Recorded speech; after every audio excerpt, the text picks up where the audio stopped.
Oh, yeah.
I'd like to call this meeting to order. Welcome to our school board meeting. Board members, if you'd like to take a minute to look over the agenda, and if someone would like to make a motion to adopt the agenda as presented. I move that we adopt the agenda as presented. All in favor? Okay, motion is carried. I think we'll start with number 3, our commendations. Would you like to start, Mr. Murray? Sure. Okay. As always, we have the honor of recognizing 2 students. Mr. Robbins, would you like to here? Callie. All right, and go with 3-5. Okay. So we will move on then, in the meantime, to introduce our 3rd through 5th grade student, and that is Yaretsi Nyssa Camposano. Yaretsi, would you like to come on?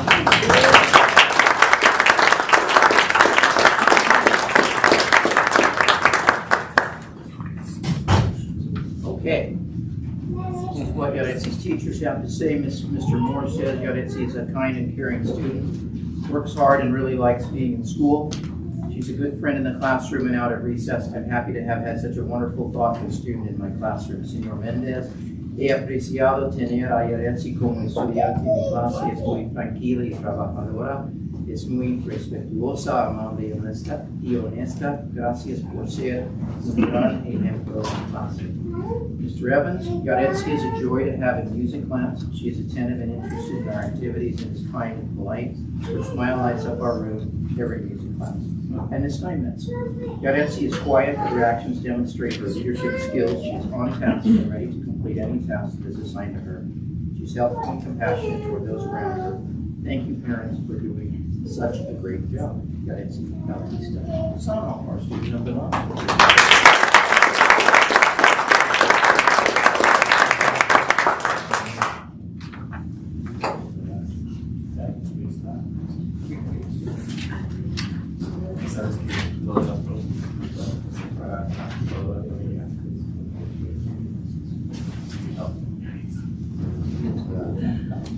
Okay, I think they have another one that's not here. Okay, so we'll go ahead and go. Is the middle school? Yeah. Ready?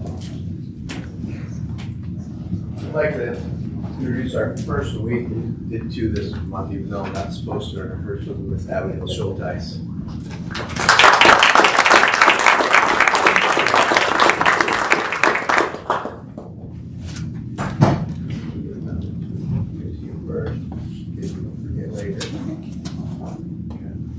A couple things that our teacher said. Mr. Long has this to say. His last one, actually. It's on the agenda later. Abigail is pleasant, kind, intelligent, and committed. She is awesome to have in class. She can be a real leader at times, which is a blessing as a teacher. In track, she is willing to do challenging events and improve each week. Thanks for having a great attitude and being a good example to others. Congratulations on being the student of the month. Mr. Hunter said this. Abigail is one of those students who does not come along very often. She's a class leader. She's always determined to do top quality work and looks for nice or elegant solutions to a problem. That's like that. She doesn't hesitate to say what she thought about an assignment, but always in a positive manner with a sense of humor. And she brings that same cheerful attitude to the work we do in class, however challenging it may be. There's been a real pleasure to have her in the class for the last 2 years. Student of the month, Abigail Schulteis.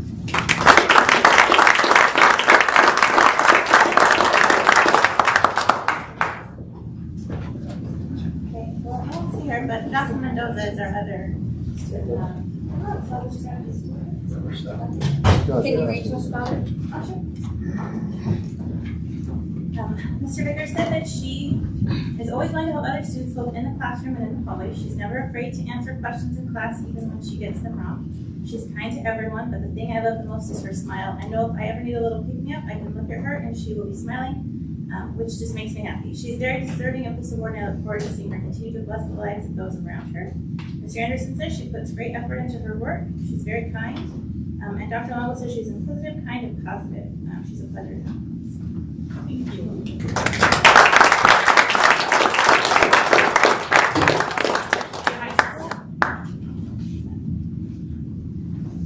All right, our student of the month is Julie Castillo. Come on up.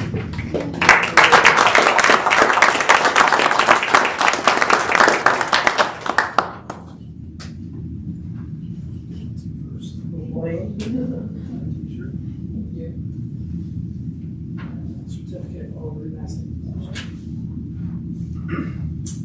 Mrs. Long says, it's been an honor teaching Julie for the last 4 years. I've had her in class every semester of high school except for the online semester during COVID. She has been active in FBLA for all 4 years of high school and has helped produce the yearbook for 3 years. She has spent many hours taking pictures of our student photography business that she helped start during COVID. She's kind and generous and always has a smile on her face. She's easy to work with and is happy to help in any way she can. She has the sweetest smile and makes others around her better by her example. She takes academics seriously and is committed to achieving good grades. She has been able to successfully manage raising her golden retriever Mila and working her entire senior year. In addition to all of this, she's taken on the role of caretaker for aging grandparents that live with her. It has been another huge responsibility that she lovingly takes on. She truly blesses the lives of everyone around her. I'm thankful I was able to spend this last week in Dallas with Julie before she graduates. She represents Nyssa well, no matter where she is. Julie is very deserving of this recognition. I look forward to watching her move on from high school. I know she will succeed in whatever she chooses to follow. Congratulations, Julie. You deserve this recognition. It's well deserved. Ms. Vargas says, I've enjoyed having Julie in class for both English and my college speech class over the past 2 years. Since I have known her, she has always been extremely kind, hardworking, and positive student. I'm so impressed with her determination to make the very best of every challenge and opportunity that comes her way. Gratitude has helped her become a very giving person who helps others whenever she can. She has a very bright future ahead of her, and I know no matter what she does, she will serve others and make our world a better place. I'm so proud of you, Julie. You deserve this recognition. And Mr. DeLong said, I was fortunate to have the opportunity to teach Julie. She always gave more than she needed to in class, and of course, always has a great attitude. She's become a great young adult and a super asset to Nyssa High School. Great job, Julie, and good luck in the future. The sky is the limit for you. Julie Castillo.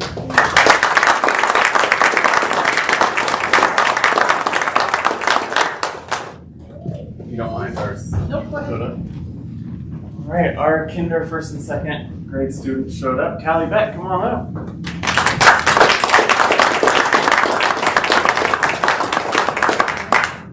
Okay, Are you ready to hear some really nice things about you?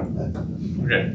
Mrs. Esplin, our Cheryl Esplin, secondary teacher, says Callie is an example of a student who is safe, respectful, and responsible. She listens carefully and tries her best on every assignment. Her hard work and attention has paid off, and Callie has taken off in both Spanish and English this year. Callie is also a great friend, so when I ask a student who they would like to sit by to help them do their best, most often the answer is Callie. She has a great attitude and is kind and helpful to other students. She's also respectful to the adults in the school. And I know I can trust her to make good choices, even when no one is watching. Mr. Evans, our music teacher, says Callie is fun to teach because she always leans into my teaching and is so interested in learning new material. She's a fine singer and enthusiastically joins in with all our music activities. Ms. Steinmetz, our PE teacher, says Callie is on task and attentive, striving every day to do her best. She has natural leadership skills and demonstrates them often when helping other students in class. She is kind and a friend to everyone. She has a smile on her face and a story to tell. I can count on Callie to make me laugh with her sense of humor and caring nature. Thank you, parents, for doing such a great job. Callie Beck.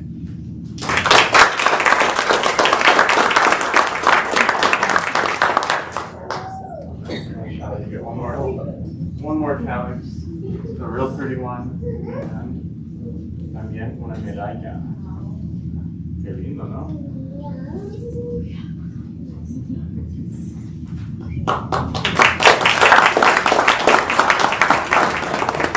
of you who got awards would like to step out in the hall. No, we have one more.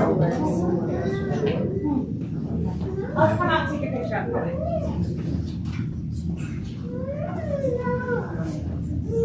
If you'd like to step outside, she'll take the pictures for the newspaper. Those of you who got awards with your family.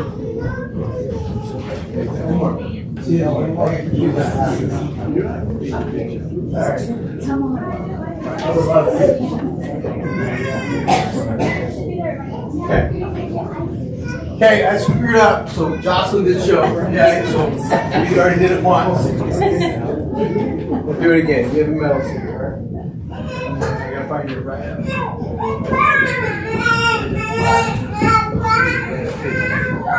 Okay, so here we go. Jocelyn, there's so many things to say. Things I love about Jocelyn Mendoza. She's always willing to help other students, both in the classroom as well as in the hallway. She's never afraid to ask questions in class, even when she gets them wrong. She's kind to everyone, but the thing I love most is her smile. I know if I ever need a little pick-me-up, I can look at her and she will be smiling at me, which just makes me happy. She's very deserving of this award, and I look forward to seeing her continue to bless our lives and those around her. Mr. Vickers. It says, Mr. Anderson, she always puts her best effort in her classwork. When she finishes, she tends to search for ways to help her classmates be successful as well. She's also very kind and helpful to all those around her. So Dr. Longwell said, Jocelyn is inquisitive, kind and positive inquirer. Her musicianship and confidence has grown tremendously this year. She's a pleasure to have in class. Dr. Longwell. Student of the month, Jocelyn Mendoza.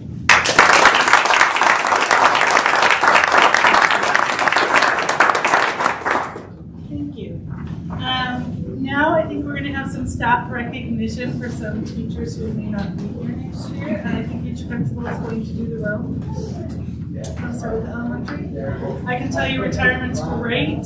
That first morning when they go to school, you just stay in your pajamas and get that cup of coffee. Yep. Okay, well, we have several retirees. We're going to start off with Dave Beaker. Mr. Beaker, would you like to come up?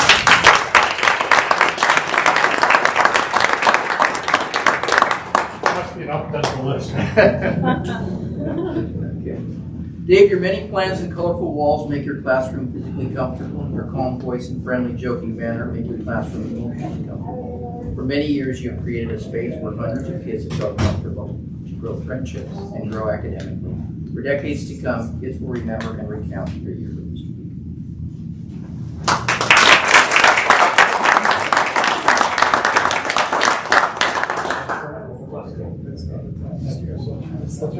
Yeah, they slide off. All right, I don't know if anybody in here knows Connie Cabrera. Make them stand. Connie Cabrera, come on up.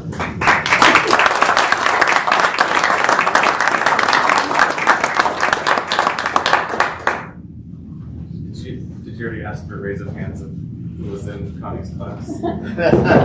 Anybody here in a class of Connie Cabrera?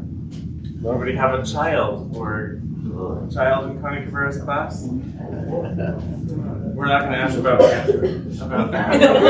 any grandparents who are in Connie Cabrera. Senora Cabrera, we will always remember your love for Pepsi, but what we will remember even more is how tirelessly you worked to build a foundation for our students, first in English, then in dual language. Hundreds of kids in Nyssa speak, read, and write Spanish because of you.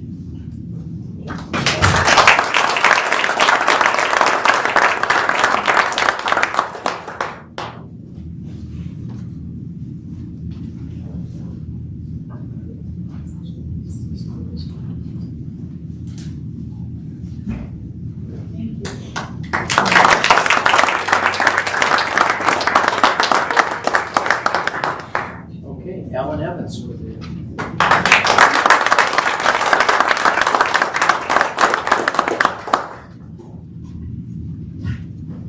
Alan's had a very long career, and we were fortunate to have Alan in the end part of it here, but we're just grateful that we had him at all. Alan, you infuse everything you do with joy.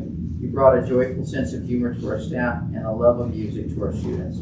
Hundreds of kids know pitch dynamics and tempo because of you.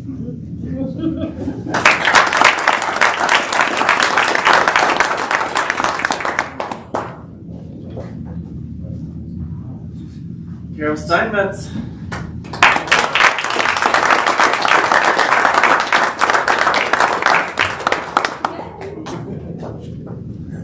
Carol.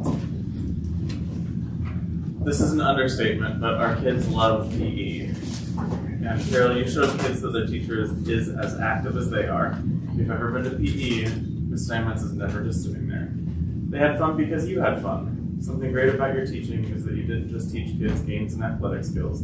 You taught them teamwork and life skills that will follow them wherever they go. Carol Steinmetz.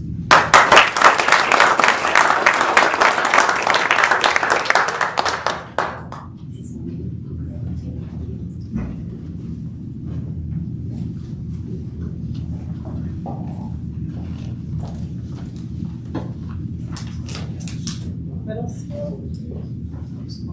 It's not in here, so we go to high school? Alrighty, I have three. This is painful. It's gonna be hard to lose these three people. And I'll be scheduled last, so I'll see if I can. Mark Lasnik, come on down.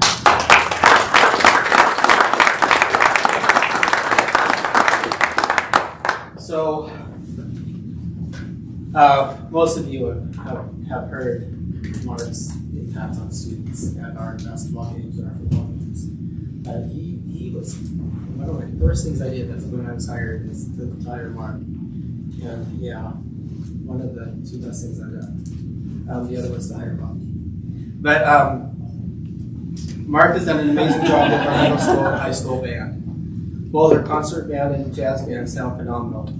Mark has been at Nyssa High School for 3 years and previously taught 34 years before retiring and coming to Nyssa. And I watched him with his students, and I would never have guessed that. I watched him, and he looks much younger than I feel. Mark's ability to connect with students and his passion for music is truly amazing. In addition to his teaching assignment, Mark has led his band in many great performances at football games, basketball games, marching band competitions, jazz festival, and the band fundraiser dinner. I'm super excited to see how our band does at state next week. Having placed third at the jazz festival, I anticipate they will do very well. Mark will be greatly missed at Nyssa High School and is leaving some huge shoes to fill. We wish him the very best in his future endeavors, which may include some pole hunting next fall. Our students in school have been so fortunate to have him as a band teacher. Congratulations. No, sure.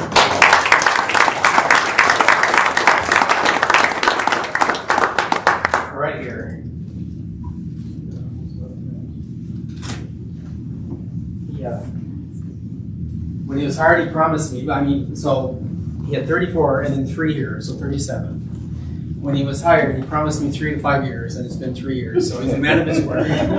He's a man of his word, and we've just been blessed to have him for those 3 years. The next one, Ken Dickey.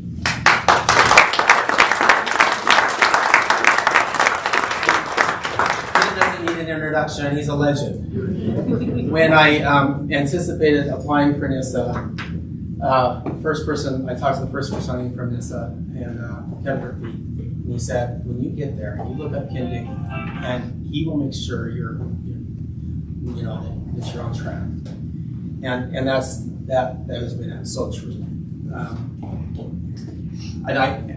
Like they did before, how many have had him as a teacher or had a child who was a teacher? How many have been impacted by him? Yeah. Okay. I used to listen to Mr. Dickey and Mr. Calhoun. Had good debates in the lunchroom. So that's how long I've been. I promise you it was intellectual. and not short. From one side, let's go. He taught me and my kids. So he's been around. So Ken Dickey has been a science teacher at Nyssa High School for 29 years. He is an outstanding teacher who is loved and admired by his colleagues, students, and our community. Sorry, bear with me. I'm fighting horrible allergies today. Ken has successfully taught several science courses, including chemistry, advanced chemistry, physical science, and physics to a vast audience of students, ranging from struggling freshmen to advanced students taking his classes for dual credits. Ken actively engages all of his students and does whatever it takes to help them succeed. Ken has excellent rapport with all students, regardless of their backgrounds, mastering the English language, or intellectual ability. He is always respectful, caring, and kind, and effectively plans engaging lessons that are meaningful and relevant to his students.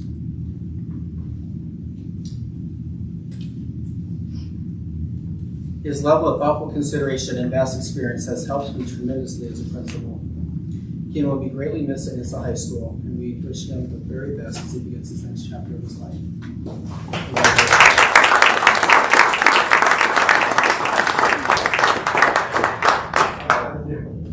I'm right here, like, what's getting this for you?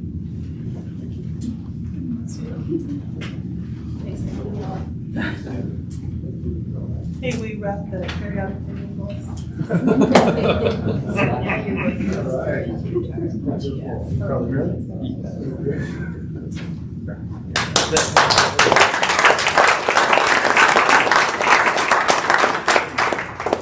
Yeah, in Makerspace, Ken Dickey does engravings like this. So he probably could make that. Sandy Carpenter, and she's not here. I believe she had a family emergency. And so, but I do want to read it. I have heard it said that special education teachers go straight to heaven. When I consider Sandy's big heart and commitment to the success of each student, I believe that must be true. Man, I'm sorry. Allergies. It's gotta be. Sandy has taught special education for many years and makes a difference daily in the lives of her students. I often see her working side by side, one-on-one with students, to make sure they pass that one killer class or earn that last difficult credit before graduation.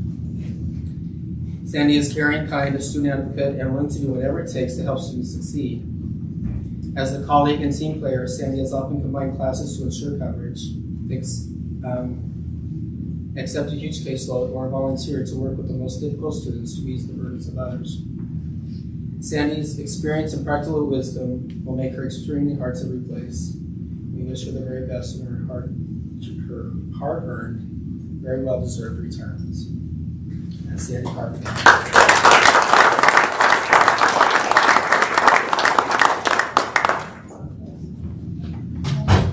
Should we go back to the middle school? Because we can see if there's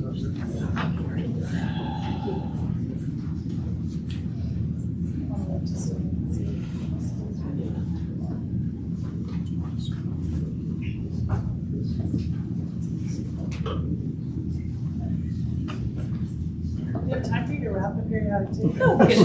Definitely. Yes. Mr. Jackman, while we're waiting, could you just tell all of us about the awards assembly that's coming up and when graduation is? Sure. So the awards night, I started calling it a banquet. They kept saying, well, what are we going to eat? Well, we are having cake, but it's not a banquet. It's an awards night. It's May 23rd, Monday, May 23rd at 7 o'clock. And then that same day, they're going to have the art show. The art show, I believe, goes from 8 a.m. to 7:30 p.m. And so you can come and admire our class, or the artwork from Mr. Moore's class. And we chose to do the awards night in the evening so that parents could attend. In the past, we've had very few parents attend. They're the ones that want to see their children recognized. And so that's May 23rd, Monday, May 23rd, the one day in May we could find that did not have a conflict. We hope. And then graduation, I want to say the 29th, it's Sunday, Memorial Day weekend at 1 o'clock. And we are going back to the traditional Nyssa graduation inside the gym. We liked being outside, but with the weather extremes, there's just no guessing what we might get. So it will be a traditional, back to the way this used to do it, which I have not seen. So that makes it interesting. Anyway, hopefully that helps. Thanks. And we'll get that information out so you won't have to ask for it. Okay. Are both going to be streamed on YouTube or whatever for family, at a distance? We can do that. We'll stream it I'll up. find someone to help me with that. We'll do it. Yep. Okay. Thank you. Mr. Cleaver? Mr. Cleaver? Are Yes. you ready to You don't see my. talk about you retiring? I don't see Lois. Lois is not here. Well, it's not here. Look, I'll say this about Lois because I think it's important to say about Lois, right? Lois Peterson retired as our custodian at the middle school, and Lois had worked for quite some time. Lois likes to sneak out the back door, so when she told me she was coming, I was surprised that she was coming. And so with that said, I think that's kind of the quintessential Lois in the fact that she did her job extremely well. And was very proud of the job that she did. I don't know if you knew, before she came to work at the middle school, she worked in the area around the gym and the auditorium, and it was always immaculate, right? And then so she came over and she worked with Cheryl Perez for a really long time, coming over to lunch every day, and I called them the lunch crew, right? So that was when we were over in the old building. And she'd come over for the worst part of the day, honestly, when I started being a principal at the middle school, was the mess that happened in the cafeteria. She gave me a lot of suggestions, like this, you do this, do that, do this. Just ideas about how to make it more efficient, her and Cheryl both. And over time, then she was transitioned to our building when Cheryl retired. And from the day that she came in, it was a noticeable change in our building. And it was always very great with the kids and wonderful with the staff. And we'll greatly miss her. So it'll be extremely hard to replace. I'm happy that she got retired and gets to spend some more time doing the things that she loves to do. So it's pretty cool. So I'll say that about her. I didn't have a chance to talk about Mr. Lasnik. That they do high school, or do you? If you didn't have a chance, what I'll say is that I'm very thankful that we got him for 3 years. I think the idea that even though that we had him for 3 years, I think the legacy that he made with our children and their children later on in terms of the love of music. If you did not get a chance to go to the middle school concert last week, the 6th grade band was probably one of the most phenomenal things I'd seen in my time as an educator. Literally gave me goosebumps. It was pretty phenomenal, the difference between what they were at Christmas, which is still really good, and then what they were this spring. It was really, really, really neat to see. So congratulations. Thank you for your time.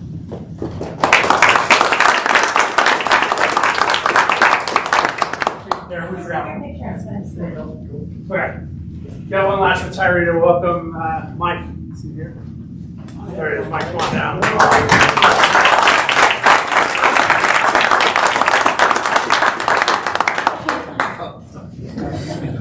So for those of you guys that don't know Mike, Mike is the one that keeps the gym absolutely spotless and is always willing to help out whenever is needed.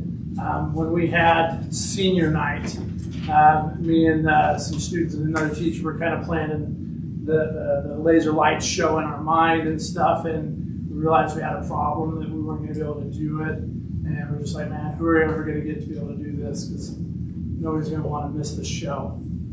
And somebody suggested Mike, and I'm like, right, I think of that. Mike's so selfless and so willing to help out, just wherever it was needed, and is well known for having a kind word to all the girls coming off the court, whether they won or lost. Hey, get it together, come on, you know. And same thing with all of our boys teams and our wrestlers. Mike has just been an absolute rock that we are really going to miss. So thank you.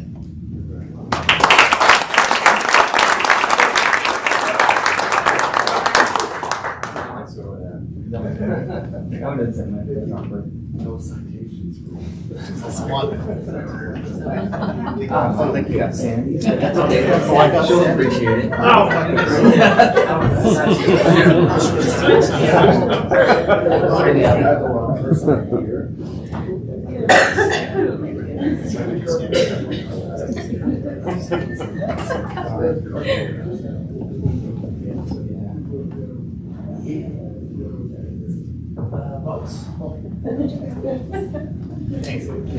Thank you to all you retirees. Mr. Kirkshank, would you like to make your FFA vehicle presentation?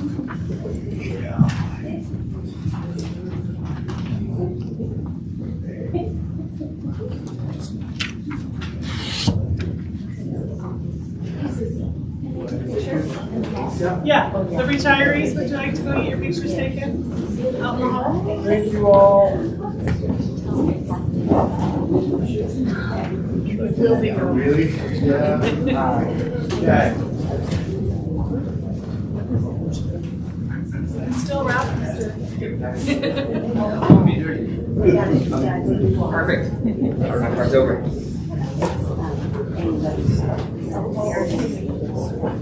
Alright, first I'd like to introduce myself, Chad Cruikshank. Been the ag advisor here for 16 years. July 1 to start of 17.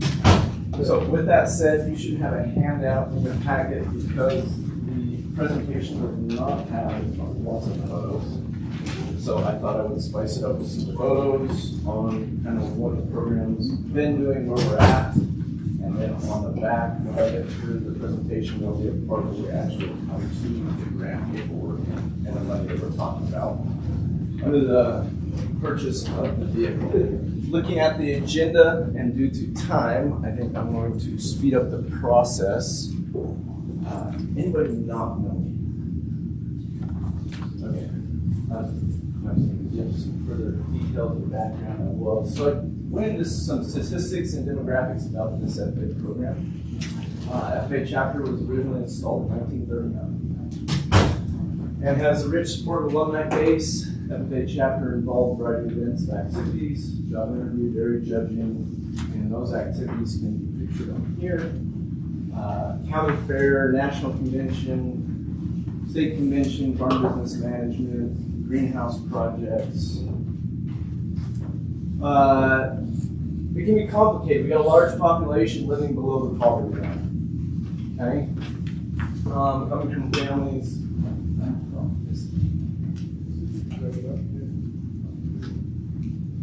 In low income or no jobs. Yet we also have large farmers, high income earners, disparity in the school community is stark, work together.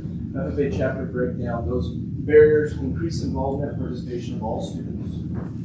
We are fortunate to have a really wonderful support group advisory board affiliated with the Nyssa FFA chapter over the past years and engaged more parents, alumni, and supporters. Many of you were able to attend the last FFA banquet. They packed the banquet hall and a ton of support for our students. Okay. Row crop agriculture is traditionally labor intensive, has resulted in a community of Nyssa being largely populated by minorities. School is approximately 71% minority, with the majority of that being Hispanic. This is higher than Oregon State average of 38%. Okay. Through farmers moved automated equipment where they can, and there is still a large need in the area for package shed labor. So projects and grants that have been completed, we look at the Oregon Board Economic Development Grant of $43,183. That went to the Heister purchase and 8 welders for welding certifications.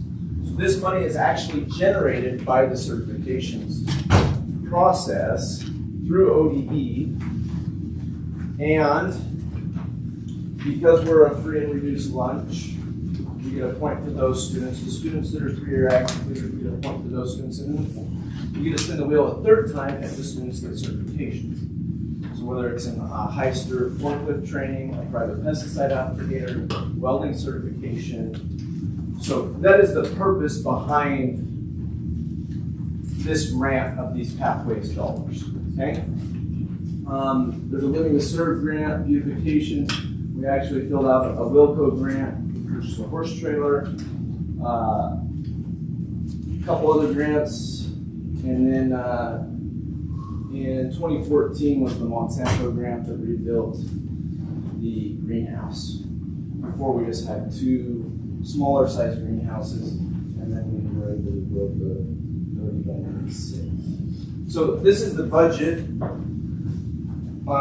that you should have in your hands. So if you turn to this page, we're looking at line items under capital outlay of $20,500 that we would like to put toward a vehicle for our chapter. The other 1,034 goes to instructional, professional, and technical services. So many of these dollars a percent has to be used to PDUs, professional development, for the teachers. If you look at this, increased recruitment, low-income students, updating equipment, partners post-secondary.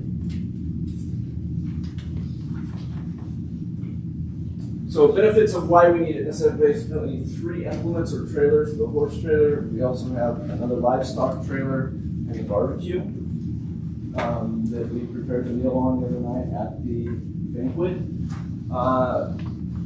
Events such as the homecoming parade, this night lights parade. I think this would be a good opportunity when the students are making floats, and we can use this vehicle that has the Nyssa FFA emblem on it to be able to pull those down Main Street. The 3-circle model within the FFA, the supervised agricultural experience, so all those students that are taking animals to the county fair. So that's outside of the classroom when we're visiting the students. The FFA part of that, and then the other piece of the 3-circle model is the actual in class.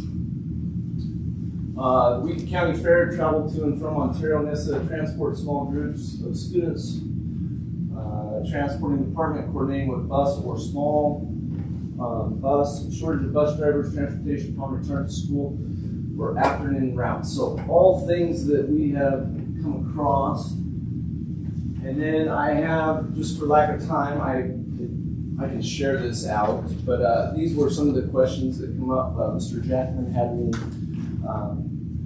he's laughing. So what I did, I took the OATA listserv as the ag advisor. We are connected throughout the entire state of Oregon, and then we're actually NAAE, the National Association of Agricultural Educators, connected throughout the nation. So I sent this out in a Google Forms to all of my colleagues, and we end up with 35 responses, all different school districts in the state of Oregon, on whether you have an ag vehicle, whether does your school district not have an ag vehicle.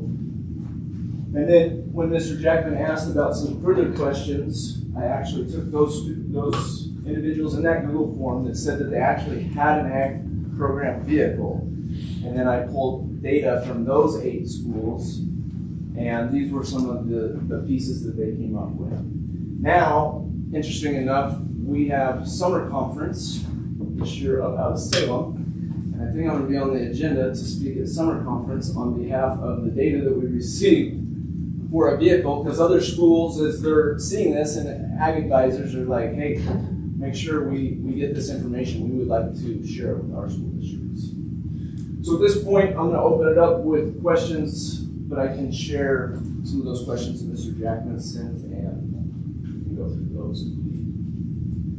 Outside of that, I'll probably turn over to these two. I don't know if they say my questions. But I chuckled because I'm guilty of asking lots of hard questions. We've had a lot of conversation about this, and we did want to make sure there was ways to save money. What kind of vehicle are you looking So the vehicle, it would be something of a 3/4 ton or a 1 ton that would be able to pull a trailer. So a stock trailer if you had it full of something. Whether we go an 8-foot bed or a 6.5-foot bed, you know, a crew cab where you have full seats, so you got front and back. And everybody's mind goes to like the transportation of bus, and it's like this is not going to be a bus. But what I did learn, believe it or not, from my colleagues across the state, it's quite interesting how you can use a transportation vehicle such as a pickup and get it certified through ODE by adding a fire extinguisher and a few other things to make sure that it is approved. So when you talk about recording miles, right, to get reimbursed for those student miles of travel, so not only are ag teachers, but they're also buses, transportation, doing tractor safety, and doing the bus trainings. So it was eye-opening to me as we were collecting this data. I was like, okay, so Daniel Bolin out of Elgin, I am going to be in contact with, who just recently taught me my tractor safety certification to incorporate into our program. So will the upkeep and the expenditures for this vehicle come out of the ag program or the transportation program? So it gets into a point there where you talk about expenditures out of the ag program or the Nyssa School District program. So depending on where we want to take those expenditures, according to you know, the board, whether it comes out of district money or student body money or actual Nyssa School District money that is actually not designated to the ag program. I actually got some numbers from Crystal on those line items and pieces, and it kind of becomes tricky here because your insurance and your fuel and your reimbursement and those types of things may be tied to those numbers that are budgeted in Crystal's budget. What I have learned from most school districts, kind of like the greenhouse, kind of like, is that if you can get it purchased and make that large purchase, such as those welders, such as the greenhouse, such as the heister, then it rolls over into district funds eating the greenhouse, district funds. So, and I think that's an insurance thing, I think it's a liability thing, and I think it's the thing that when we look at these things to cover our assets. Other questions? I have a question. So, Chad, your grant's $20,500 that you can spend on capital outlay. Yes. What vehicle is going to be $20,000? That's my question. That's what I'm saying. And where are we going to come up with the other money? And I know it's a hard question, but just wondering, because I don't think we can buy a truck for $20,000. So actually, I don't know if anybody's been on cargurus.com, but if you go on cargurus.com, that's basically vehicles that are listed on there, and it's used vehicles. The reason, more or less, that we're looking at this $20,500 is because the Pathways dollars, as people in the state of Oregon have learned the process of gaining this money, this large pool is now getting condensed smaller and smaller and smaller and smaller portions.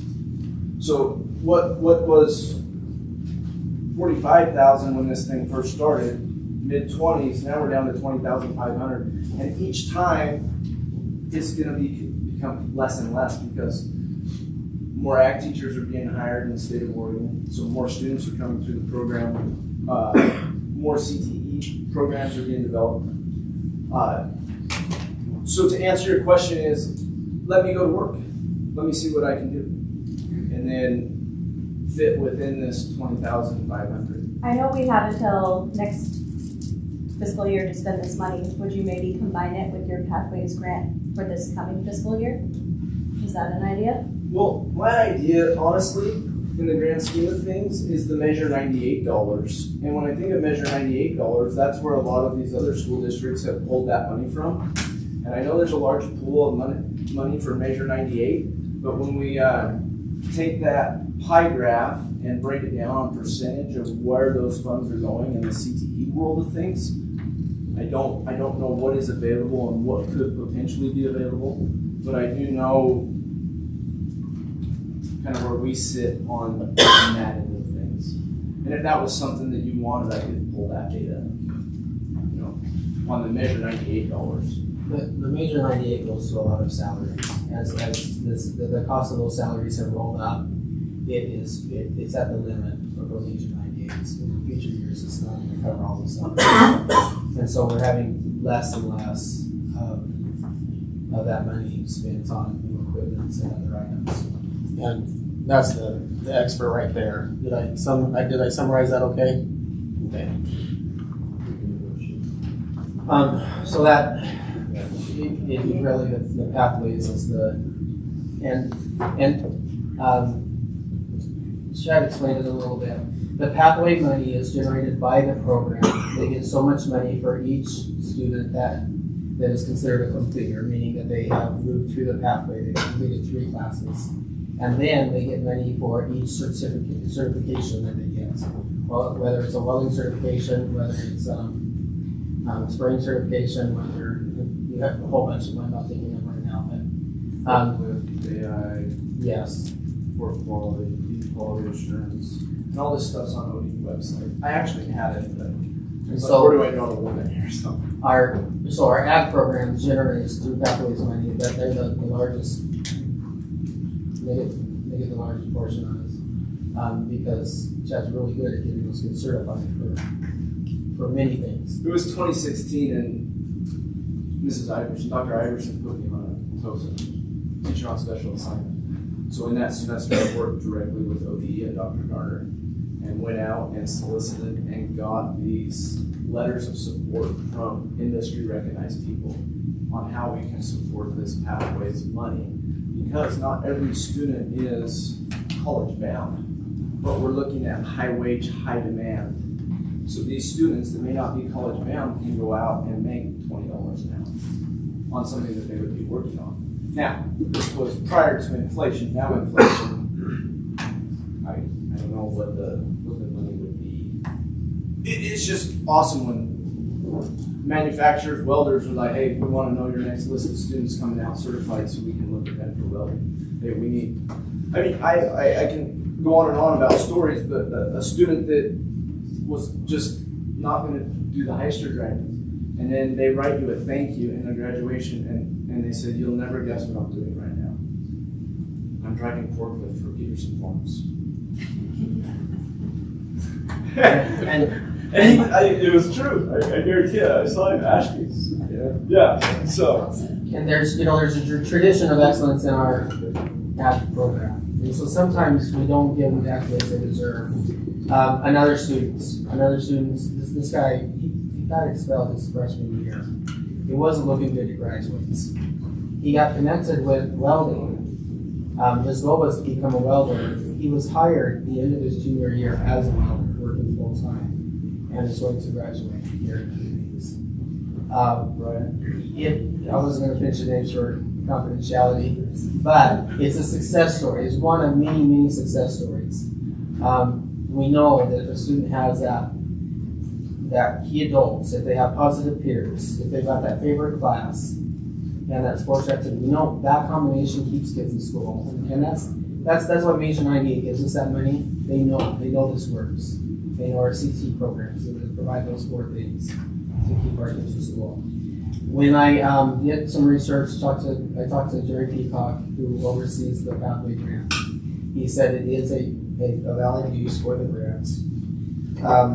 He said that his words of wisdom, he's very thoughtful, was consider the priorities of the pathways when you're trying to see what fits and what doesn't. The priorities for this grant were increased recruitment, upgrade equipment, connect with low-income students, and partner with post-secondary industry.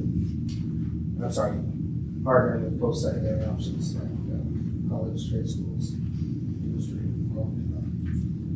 And so there is the upgrade equipment in there, and then his other wisdom was this is definitely a valid use of the money, but you have to consider the trade-off. Is there something else the money could be spent on that would benefit students each day and increase learning and outcomes? And so that's been the decision. And I have asked a lot of difficult questions for Chad. At times he's like, are you on my side or not? And, but we're trying to be wise stewards, and as I talked to Ryan, this was a big decision, and we felt like we needed to include you and get some guidance with it. So. Can you flip back to the slide that talks about the reasons why you would use the truck? I have no doubt of the value of your program. The CTE is incredible. I'm just having a hard time joining the truck to all of the awesome things that you're already doing. When I think of the truck, I think of Mr. Lineker, my ag advisor, pulling out in the F-150 in Ontario. Doing my SAE visit of my land project. So basically the truck is going to allow for me to go visit those SAEs and students if they need animals hauled to the fair or they need animals hauled to weigh in or to the scales. And it more or less, it's a spot that when you drive through Nyssa, it's full of row crop farms. If you drive from Vale to Willow Creek, everybody has something of an animal in a pen on the side of the house, in a pasture, horses, chickens, like. So I am trying to take our numbers that are competing at county fair and grow that part of our program. Do you feel like there are kids that would compete if they just had a vehicle to be able to transport the animal? That and a place to have the animal, to raise it, you know, to finish the project.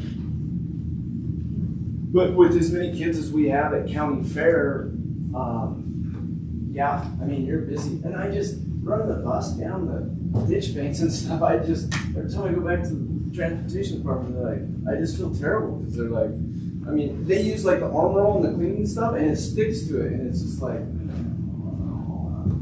I gotta get out to the combine, or it's right in front of the combine, and to the dairy, you know, at Dairy of Oz. It's so.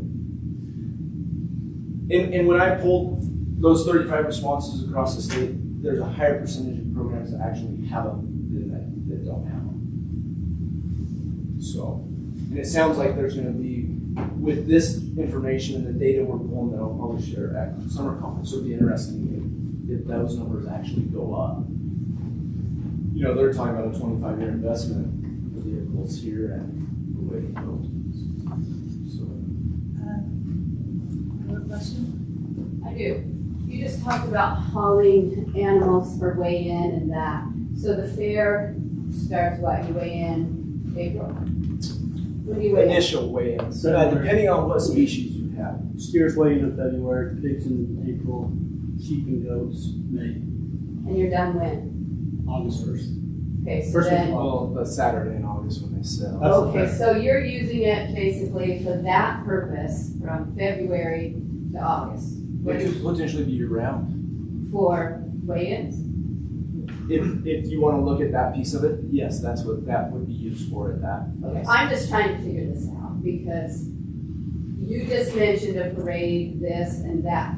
Yeah. Who's driving this in the parade? I mean, who's going to drive this vehicle? Just you because it's FFA? Because students can't drive it. No. So who else is driving it besides you that has that capability? Is it a type 10? And you have to have your small or minibus license. So you have to be licensed to drive it. Right, so anyone can borrow it? So if somebody has a trailer and they need to haul it for trash and they want to take all of their tents or whatever they want with them, so they can use it?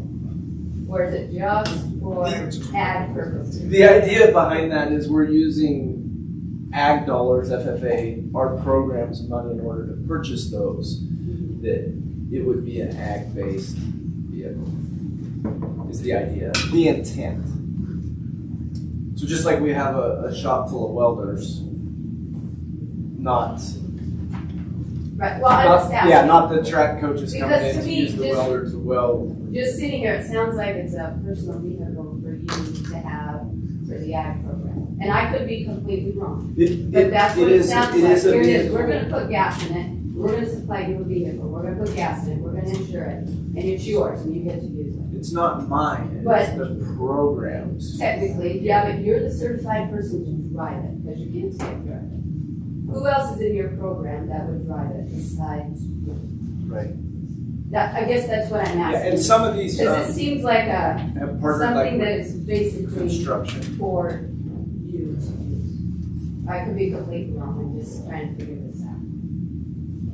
Chad, will you look at some trucks and prices and maybe get back to us through Dr. Johnson and see if there's anything that jumps out that maybe is something that you would be interested in? We can kind of run those numbers through Crystal, because I think that there's a lot of potential to it. But I think we can't just say go for it without hearing some of those other numbers to make sure it's a realistic possibility. But I think it sounds like an exciting potential. So is there any more discussion before we say we'll wait until he gets us some numbers to vote? I would also like to say that we should take her statements into consideration, because it is going to look like the ag department has a vehicle, and we don't want that. I mean, because it is an ag vehicle, but it's also serving the entire district. We're talking about potentially pulling the homecoming flow and that sort of thing. Those are things that we need to take into consideration and, be well aware of. Yeah, will it be part of the general fleet of the district to be used for whatever student transport? Obviously, I think if the board eventually does approve this, there'd be some parameters around personal use, right? You wouldn't drive it back and forth to home. It's personal vehicle gets on here, and then the truck then does the business. So anyway, just considerations there. Of course, fuel. Obviously, we talked about the price of fuel going up and what that means for our district. Look at Crystal, the projections that you showed us, and this is adding to that a little bit, perhaps inconsequential, but perhaps not. Thank you for your presentation. Thank you, Chad. Awesome. Thank you very much. Okay, Mr. Clevis, would you like to?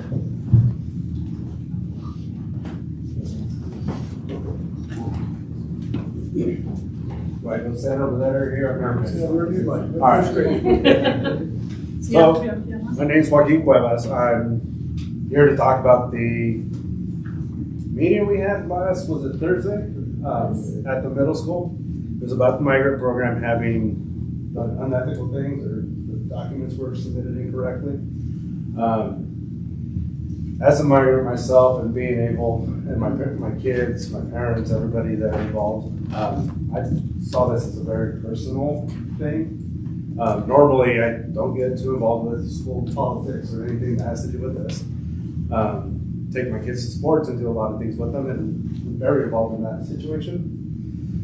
But I was at a band concert, which was great, middle school band concert. We did awesome. And then there's like, hey, there's this thing going on in middle school. Come see it. Nowhere else did I find out that there was something going on. District didn't inform us. I didn't hear from any of the teachers. I didn't hear from anybody, any staff members. Nobody said the migrant program is being looked at for doing unethical things. Apparently, based off the article that came out in the Enterprise, either school board or the district knew about it since last July. And then they had 6 weeks ahead of time notice that this meeting was going to happen, but they didn't inform parents, they didn't inform migrants, they didn't inform anybody to come to this meeting.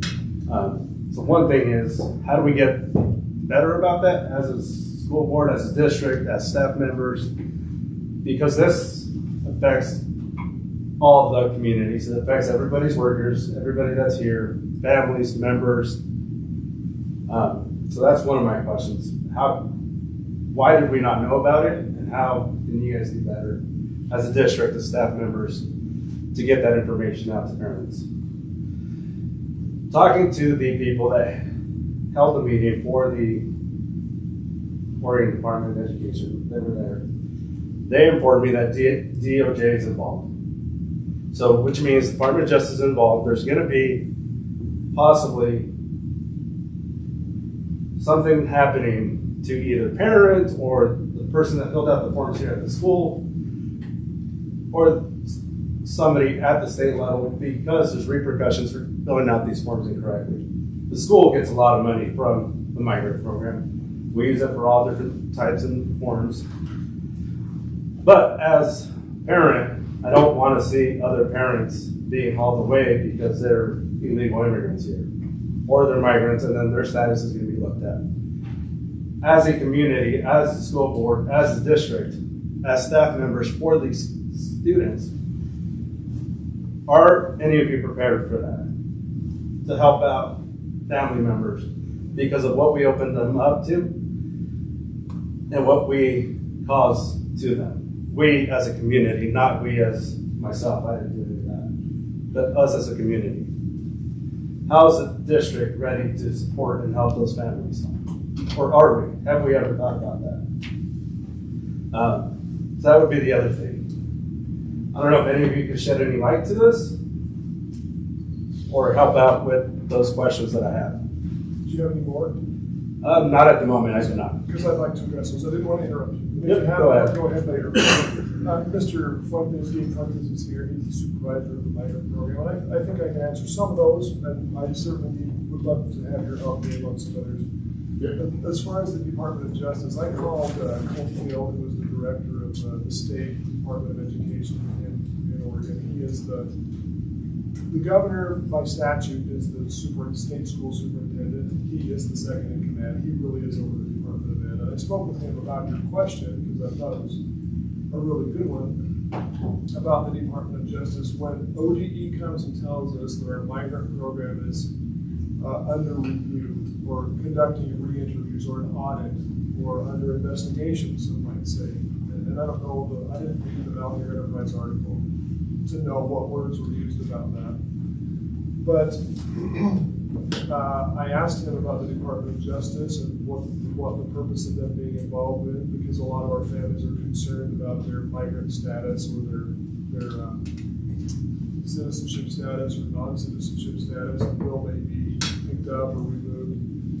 He assured me that that is not the case. I said, well, it has alarmed a lot of people, the Department of Justice. So when the Department of Justice is involved, it involves money, issues of money, claiming something that was claiming a certain number of migrants which we receive money for, and then those people in the end not being. So when it involves federal money, the Department of Justice does get involved. So right now it doesn't look, some of the perception in the community is that there has been a lot of wrongdoing, but it is an investigation that's going to take 3 months. There has been some, they call them the certificates of eligibility, when our recruiters go talk to migrant families, wherever they find them in the community, and they ask them the questions that would qualify or not qualify them on the COE, the certificate of eligibility. And then those COEs are submitted into a form into the state in Salem, and they receive those at the Migrant Education Service Center, which is also connected to ODE in Salem.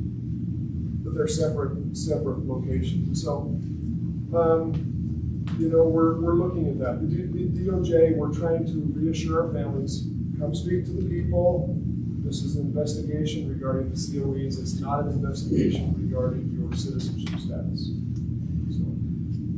I have one quick question, if you don't mind, responding to him. You have tried to recommunicate with families. How have you done that? Because that was one of the biggest things. You haven't done that yet. I haven't heard anything. Yeah. Communication from all this is not on our end. That's ODE, and we are strictly instructed not to communicate. So as an ODE put together a meeting that was given to Mr. Johnson at 1:30 on Monday for the meeting at Thursday at 6 p.m. So that's what's strictly on ODE. I think probably 90% of our families received a letter about the meeting 2 days after the meeting or the day after the meeting. So that was all ODE put together. We were just there to support and make sure our job was to get the food and to make sure child care was taken care of. So, and to my understanding, and during the meeting they said the district has known about this for 3 weeks ahead of time, 4 weeks ahead of time. Not the day of the meeting. Yes, the day of the meeting. During the meeting, they stated you guys knew about it ahead of time. We knew in the Enterprise article, they also stated that you knew about it ahead of time. We knew there was going to be a meeting. We didn't know the date. They were working with Vale and Adrian. So that's why the ODE letters that sent out were snapped April 29th. That's when they sent out notices. April 29th. That's when we got it. I didn't know about it until that day because I found out from one of my employees. They said, "What is this about?" I heard it from somebody else. I agree with you. I think we all should have known about it. We all should have been there. I think Pat and I and Darren were there. But I found out about that day. I wasn't very happy about it either. So you bring up a good point, and we appreciate it. And so, in the short time that we did notice, yes, we could have done a better job. Was anything posted on our Facebook? Because we all follow our school Facebook. Because I see it.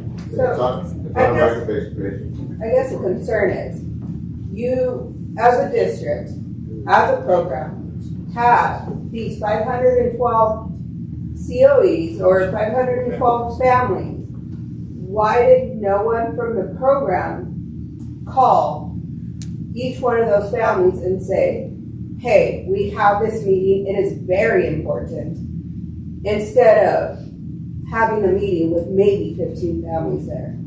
Maybe. That's a great question. It really is. I can repeat again. We were instructed not to do that. ODE is in charge of this part.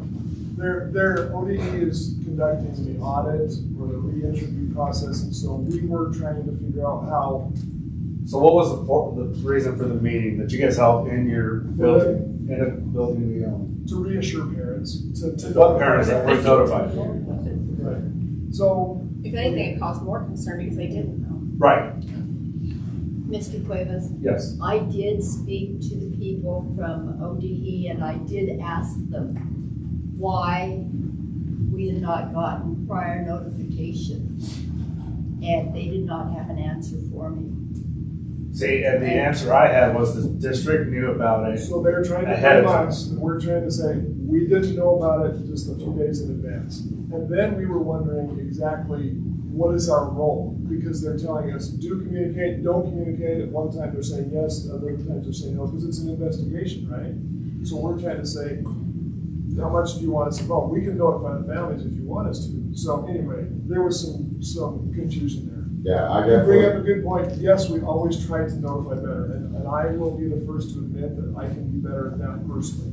Yeah, I know for our events that we put on as a 2-week minimum for all our specialists, we have to have at least a 2-week notice before we have any events. So, yeah, we did the best we could when they. This was on an Monday. unusual circumstance, but you do bring up a good point. Thank you.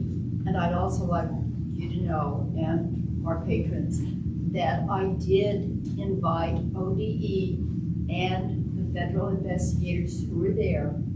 I did ask them if they were still here or would like to, if they could come to this meeting, because I said there are a lot of questions. And ODE and the federal investigators, the two gentlemen, said to me, we have to talk. We don't know if we're going to be here. So they were not able to be here tonight, but we are providing rooms here in the district office for them to call. We were saying, do you want us to call these families? I think we have some other of our migrant staff here. Yeah, our point of contact for ODE now through this whole process is Jesus Bravo, our family engagement specialist. Jesus, could you stand up for a second? So Jesus is actually our point of contact during this process. ODE has directed us to make sure that any questions from families go to Jesus, and Jesus will relay that information to Mr. Johnson. So that's the process that we're following right now. We want to make sure we follow everything they tell us to do. That's the bad part about that we couldn't communicate. We couldn't let you know because we're following what they want to do, so we don't look like we're not following what. When did you get that information, Gabe? Which one? That he is our point of contact. As a parent, he's my point of contact. After they have a meeting, so I make our point of contact. That's our Have you let any migrant families know that he's our point of contact? Because I would feel comfortable talking to the him. letter that ODE sent out. They put his number down as point of contact. It's in the letter. I didn't even know it was a point of contact. Yeah. until we got the letter. They the point of contact. We were following ODE's process. We would totally be more transparent, let you guys know what's going on, but we're following the process the best we can. Is their process still to go and knock on migrant families' doors and try to ask these questions? Is there one? At this point, they're trying to do calls. You're the one, sir. At this point, they're trying to do phone calls instead of going to homes, but I don't know if they. So what ODE is, because they're the only ones, like, they don't really want to talk to anybody else. Like, I'm their point of contact. And so what they want to do is they have 3 options. They want to call all families, and they don't want, their first one is to meet them in person. That's what they want to do. So that would be here at the district. The second one is the calls, and the third one is the visit at their house in case they want to visit at their home. But, you know, and they're the ones that are making the calls to the parents. But they did give me a list all the families, so I can give them a call and just kind of let them know, like, you know what, you're gonna get a call from ODE. I'm gonna just let you know, and I'm calling from a phone number here in the district, so they can, be like, hey, you know what, they're calling you. Don't feel like, because some families don't want to answer the call. So I'm like, hey, you know what, just let you know, I work here at this school district, and just ODE's gonna call you, just feel free to talk to them. So verify they want an in-person communication with every family. They want to, but we know that all families, it's impossible. Yeah, the preference is be in person. If they don't get in person, they'll use the phone. They can't go over the phone, they'll use the digital. That was not what you had just stated, correct? You said phone calls, their primary. They're trying to figure it out, how they can best communicate with people. It's different for everybody, so they're trying to do their best. They're not from this area, they don't know. So my second question, as a district, what are you guys gonna do for these families, if anything? So some of the families are gonna be removed from migrant, right? Correct. Status, and they've, in some cases, had expectation of help in school, perhaps even scholarships. And so ODE has said, we're trying to help you come up with resources to help these families who had some level of expectation. It's like, we are trying to cooperate with the process. They are not sharing with us why families are being removed. When they say our investigators are calling families again, in some cases it's 3 years after the original COE, right? Yeah. And when they answer those same questions that we were supposed to ask to qualify families for the COE, if there's any discrepancy in the answers now that occurred perhaps 3 years earlier, sometimes 1 year later, then there's some discrepancy, and that's what they do. So, go ahead. Yeah. Now, there's one thing that the only families that are being exited from the program are the 19 they found in the initial finding. Those are the only 19. Right now, it would be a whole process going through the whole reading process. That take a few months, 3 months, or something like that. That's kind of their window, about 3 or 4 months. And then they'll let us know what their findings, if they have any findings. But right now, the only families that were exited were the 19 that they found their initial. Right, so those 19 that have already been removed from it. Yes, they've been talked to and all notified. Yes. So going forward, they're going to remove everybody that does not qualify, right? We don't know that. We don't know what they're going to do.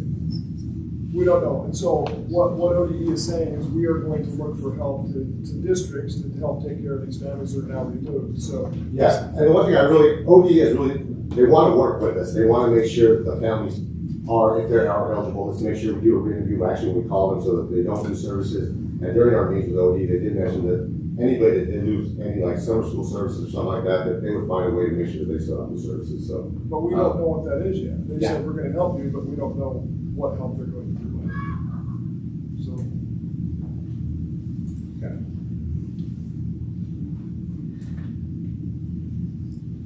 For what it's worth, I did ask the lady. I said, "What is going to happen to the families that, for whatever reason, are taken off the program as far as consequences?" And she said that the families would not have consequences. I asked the same question, and she told me the same thing. And then she said, but this is a federal document that you signed stating that this information is correct. And as a federal document signing that this is correct information, those families still may be liable. She kind of talked out of both sides of her mouth all night. Right. So that is where, again, concerns for parents, not myself. At one point, yes, I was also an illegal immigrant. I'm not no more.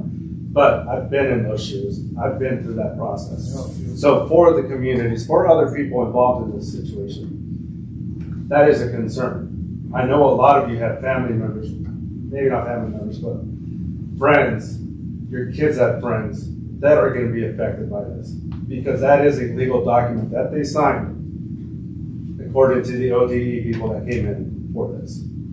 And they let me know that DOJ was involved, which means Department of Justice has all these different avenues to make sure they get all the information that they need to possibly prosecute whoever was in charge or is liable for this. There is concerns, not just because we may have done something wrong, but I'm not concerned about myself. I'm not concerned about you guys. I'm concerned about my kids' friends who may possibly lose families. Yeah. our community and how we, as a district, put them in that situation, and what can we do to help them? Well, I'll be honest with you, as I listen to Gabe, and this has been said to me by ODE too, we're a little confused about the fact that when they do the re-interview, and these are people who they're experienced at this, they've been migrant recruiters in the past in other places, and they ask the questions again and find people answer differently or some discrepancy in the answering. But then they say, oh, but they can re-qualify for migrants, right? They've said, but, and so when you're talking about the Department of Justice and some level of fraudulent behavior or answers, like what's going to happen to people, what's going to happen to nobody to the school board, I don't assume, but people over the program, parents certainly. And I find it kind of strange that if they say, well, you answered differently this time than you did a while ago, but then you can go ahead and re-qualify a little later. So we're trying to figure this whole thing out ourselves. Yeah, because I would say also, being with the micro program, I know all of us can speak on the same thing, is that very obviously knowledgeable in our immigrant families, and so is the micro program, so they're very aware they would not do anything to cause any problems to their status. That's why our program, it doesn't have no public charge to it whatsoever. I mean, their status will never be affected in any way being connected with our program ever. And obviously, I think OMES and the migrant OD and the migrant department and ODE would make sure that we took care of our families if something should happen. So I know that especially within the migrant program, they would, there are resources and stuff that we can point them in the right direction to make sure we take care of them. We wouldn't just leave them out there. I mean, all of us that work in the migrant program, it's not a job. It's something we take pride in and we're very passionate about, so I think that we go above and beyond to make sure we take care of our families.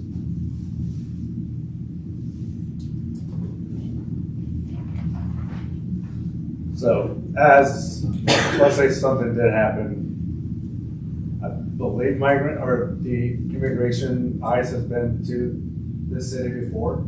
If they were to show up at a school, do our staff members, our administration, everybody know what to do? I have been assured by the state director of education they are not going to do that. Now, that's what he has said. He does not talk to the federal government. That is correct, but that is what they have told us. So we are not required to cooperate. So they are not going to do that on these premises. So, but if they did on these premises, how, as a district, are you going to do? What are you going to do? Yeah, we're not cooperating with that because they're not. Have you done training on this?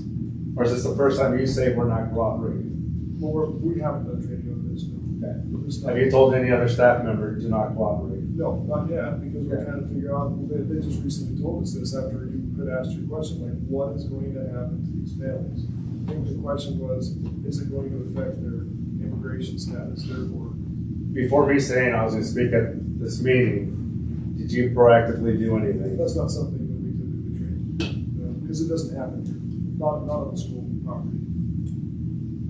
On any of this, not just that question. That has never happened here that I'm aware of, unless somebody else has said that the immigration, and I don't know what police's involvement is on this, but they do not come out to the school property to do that. Well, as far as, everybody's talking a lot about DOJ. DOJ typically doesn't investigate the individual person involved in the community. They're more investigating what's going on inside an entity. Number two, the governor's already passed through a place, and the laws are going on that we're a sanctuary state. Therefore, law enforcement is prohibited in helping ICE. Right? And I'm not so sure about the school side of it, but that falls to most of the government. Right? We're not gonna help ICE. It ain't gonna happen. And that's just kind of pretty much what's been pushed through in the state legislature. Okay. Mr. Fuentes? Yes, I do think that for the rest of the board, though, we would have loved to have heard about it. And I know that you were saying that they asked you not to. And I don't like breaking the rules, but sometimes ask for forgiveness rather than permission. Maybe just I'm let us not know. in the communications, they're actually forwarded to me, so I don't even get communications. Just, we would love to have a heads up. If something like that comes up again, even if they say not to, just tell us anyway. you, not this guy. Only because I feel like that it does raise a lot of concerns, and and then families do get upset because there's a lack of transparency, and that's one of the big things that we're trying to focus on in our boardship here, is having more Well, transparency. we've tried to be transparent, and obviously this is a really weird moment. You know, we do send out a lot of texts, we do try to notify our families. We don't do it perfectly, sometimes we miss it, and then this is one of them, but this one wasn't done intentionally, it was done because we're trying to figure out what our role is. We don't want to look like we are meddling in an investigation, but we do want to not inform our public either, so I get you, I don't know about the, just, you bring up a good point, so thank you. That's all the questions I have for you guys. We appreciate you. Thanks for coming. Thank you. Okay, Miss Erin. Okay, so I'm not actually presenting. I brought some seniors with me to go ahead and speak to you guys. Hi, I'm Brooklyn Johns. I'm Mallory Long. And I'm Lane Haley. And we've been fundraising for a senior trip since the beginning, actually this summer, not this summer, last summer. We've been we did fair, we did garbage cleanup, and then we did cotton candy sales, and then we did cookies for Valentine's Day. And we were hoping that you guys would help us with transportation to Lagoon. We were hoping since past 2 years, seniors haven't been allowed to do a lot of options. So we were hoping that with this, we would maybe get a donation for transportation to go to kids' Lagoon. So as a class, we heard that we have to help supply something for the bus drivers to do while we're there, like a hotel or something, so they can get rested because they have to have an amount of rest that they need, right? So as a senior class, we could afford to pay for that, but as for buses and for gas, just the transportation of getting there and getting home, we would like to ask for help. So it's not gonna be an overnight? No. It's gonna be a really long day. Yes, really long day. When are you wanting to go? Planning on leaving around May 31st. May 31st, and we're planning on leaving around 4 a.m. in the morning in order to get there around 10 a.m. when the park actually opens. And then after the full day, we just drive right back. But I know it's a long day. That's why we were saying that we could get their hotel room, or if they even want to come to the park, we can park them so hang out with us. Sleep on the roller coaster. How many students? So how many buses would you? So as of right now, we've sent out an email to our students, and we've all agreed that majority of students agreed that Lagoon would be the right trip. But we're actually having a senior meeting on Wednesday to discuss further, to see how many students would like to go. And we were just wondering if this could be a possibility and to see if students would want. If they think it's what they 80 There's 80 students in our graduating class. And how many chaperones? We have lots of volunteers for chaperones. Well, Depending on bus space, we've told them that they can drive down and meet us, but their students can't ride with them. The students, when they're in our care, will be on the bus. So it would be 2 buses. There would be 2 buses. Are the buses? Mr. Johnson, Mr. Johnson, as a senior parent, all I volunteer my time to drive the one of the buses over there. You're awesome, Jessica. Or and you're a senior already?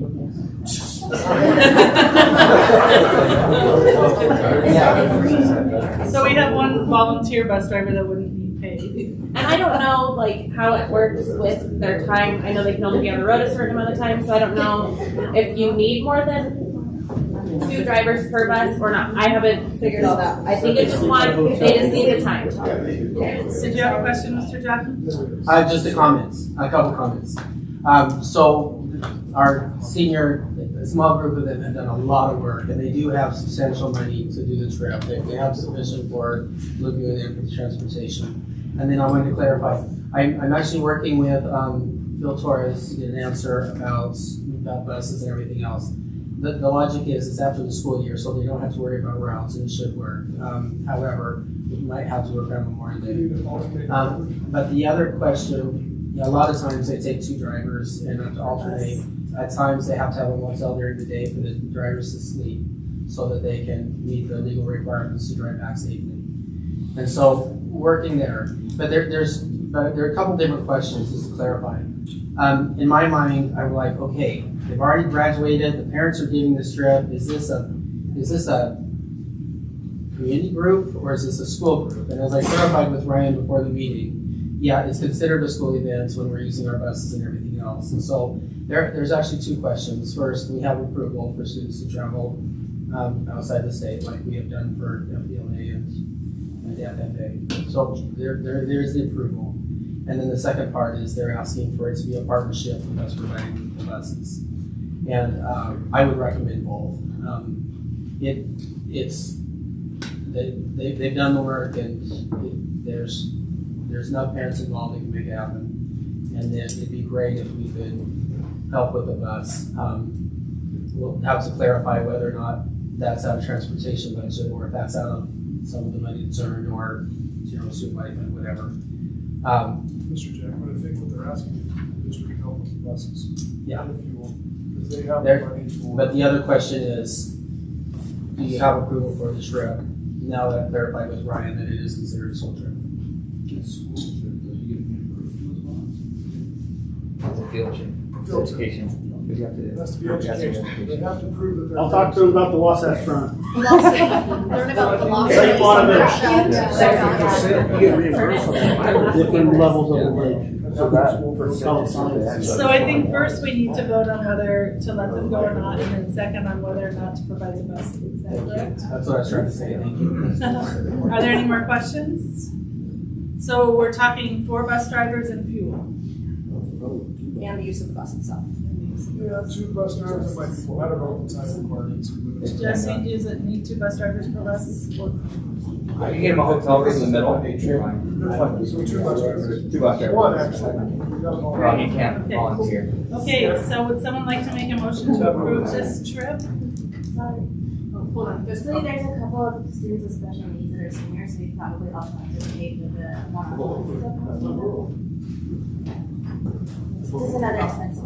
Thank you. How many, do you know? 2. Are there 2? If they choose to go. And there's an option not to go to 2. Yes. I make a motion to let them go. A second. All in favor? Okay, the motion has carried. Now would someone like to make a motion that this district help them out with the bus and the gas? So moved. Second.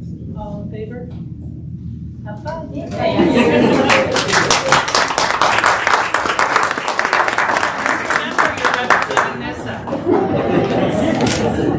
though you graduated,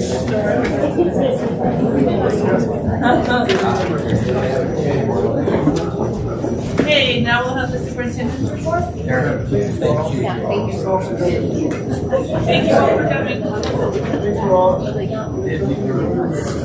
So as you can see, we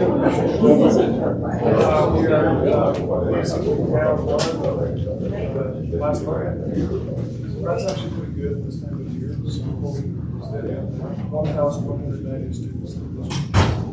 I appreciate Mr. Clev's coming and having that discussion about the Title I C audit. We realized there was a really awkward rollout with that. I'm grateful to those who voted out did help. We were trying to figure out our role in this ODE.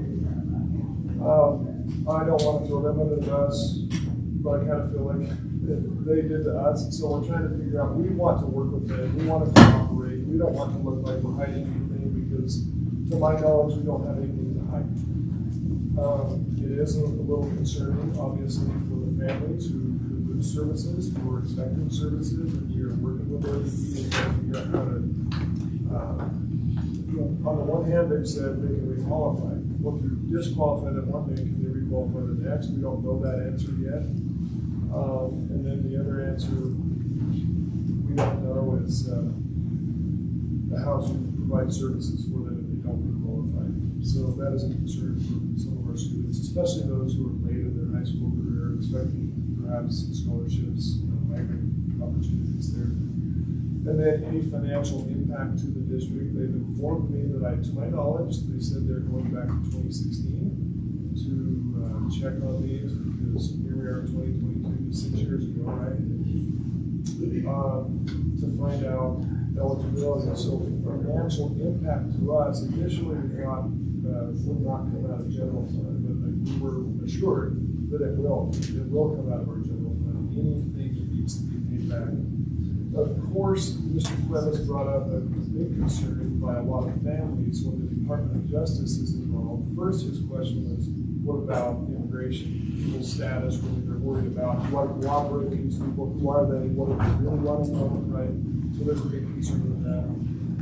And then I think too, when he referenced the fact that you gave wrong answers, there might be either financial or jail type penalties to individuals. Is that going to happen? They did tell us at that meeting, and in meetings during the day, that people have been put in jail for this. Typically, it's people who supervise the program that would Not the families. No, not the families. Because that scared some people. It's during very that meeting. scary. You're trying to get cooperation, and then you say that. Oh, not worried. I suppose people put in jail when you gave them, but I don't know. So I don't think that we have done anything wrong. We have anything to hide. We're certainly cooperating. We want to be as transparent as we can, but again, it's an investigation regarding federal funds. We just have to cooperate. I think that's in our best interest to do that. So, yes. I think it's also important to know, at least from what I've heard from Mr. Fuentes, that audits do happen. And thus far, our district has been 100% compliant and in the right on all of our applications. And so it's not like this is going to be, that this is an ongoing pattern of deceit or anything like that. This seems to be a simple misunderstanding about some checked boxes. And I don't believe that there was anything dishonest going on. And so I hope that it doesn't get blown out of proportion to the extent that it really seems like it has. But again, just encouraging you guys to keep things transparent because I really think there's nothing going on. Every 3 years, we go through a summer school audit, and then after that, we go through a regular school year where they check everything. We pass it with flying colors. So this one's out of the norm for sure. It is. We do. And we just got them one 2019, and with no fines whatsoever. Well, Gabe, I don't know, you can verify this, but the staff of the Oregon Migrant Education Service Center, which is not the Oregon Department of Ed, but they work very closely together, that has completely changed over within the last Yes, few years. so Totally I started working the migrant education program at Grass Specialist at the beginning of 2017-18 school year. At that time, there was a team of about 6 or 7 specialists. They had been there since 2014, the whole team. As of about last year, during COVID or whatever, there was a big turnover. Basically, they have one person back, and it's their administrative secretary and their data specialist. So all the leadership has changed completely. All the specialists that have developed all of our programs have all been either asked to leave or something happened, right? We were kind of when you guys want a lot of answers, we don't get a lot of answers either, how that change all came about. And also, our ODE administrators that oversee the migrant program have also changed completely. They're all from out of state. No one is actually from Oregon. So you have basically a whole group that's brand new. I think OMES, which is the Oregon Migrant Education Service Center, will be very honest with you and tell you that the specialists in the field right now are probably pretty knowledgeable compared to their group right now because they're just getting going. I think ODE is probably the same. It's very brand new there. And I think that's why a lot of these questions are kind of weird because they can't give us the answers. They probably don't know a lot of the answers yet. They're learning. They're learning. I mean, they've already been there for, I think, the longest tenured person has probably been there like 4 months. So this doesn't feel very good, let's just be honest. It doesn't feel good to our community, it doesn't feel good to me, certainly the board, anybody. But we are left with no other option than to just say cooperate because we don't, if it is uncovered that people were being fraudulent in this, then we'll find that out, I hope. But to my knowledge, no one that I know of has been doing that. And so we just are cooperating because that's the best option we have right now. So there's no really other option. So I will say that we did ask for the questions that are on that certificate of eligibility. And we were told that yes, they would be made available to us because we would like to know what questions are being asked of our families. They didn't know what the questions were. That is correct. That is correct. That's what I thought was funny, is they did not even know what the questions were. Being so new, they're causing a lot of trouble. Yes, This is a huge deal. I mean, it's terrifying to our families. It's not comfortable for our district. And the ones who are going to be hurt are our students. And that is our main concern, certainly. So, and, you know, I did send out, when I found out about this meeting, I did send, you know, a notice to all of you. So hopefully, no matter how minor it seems, let us know what's happening. This is, to me, this is very important. I've dealt with ICE before.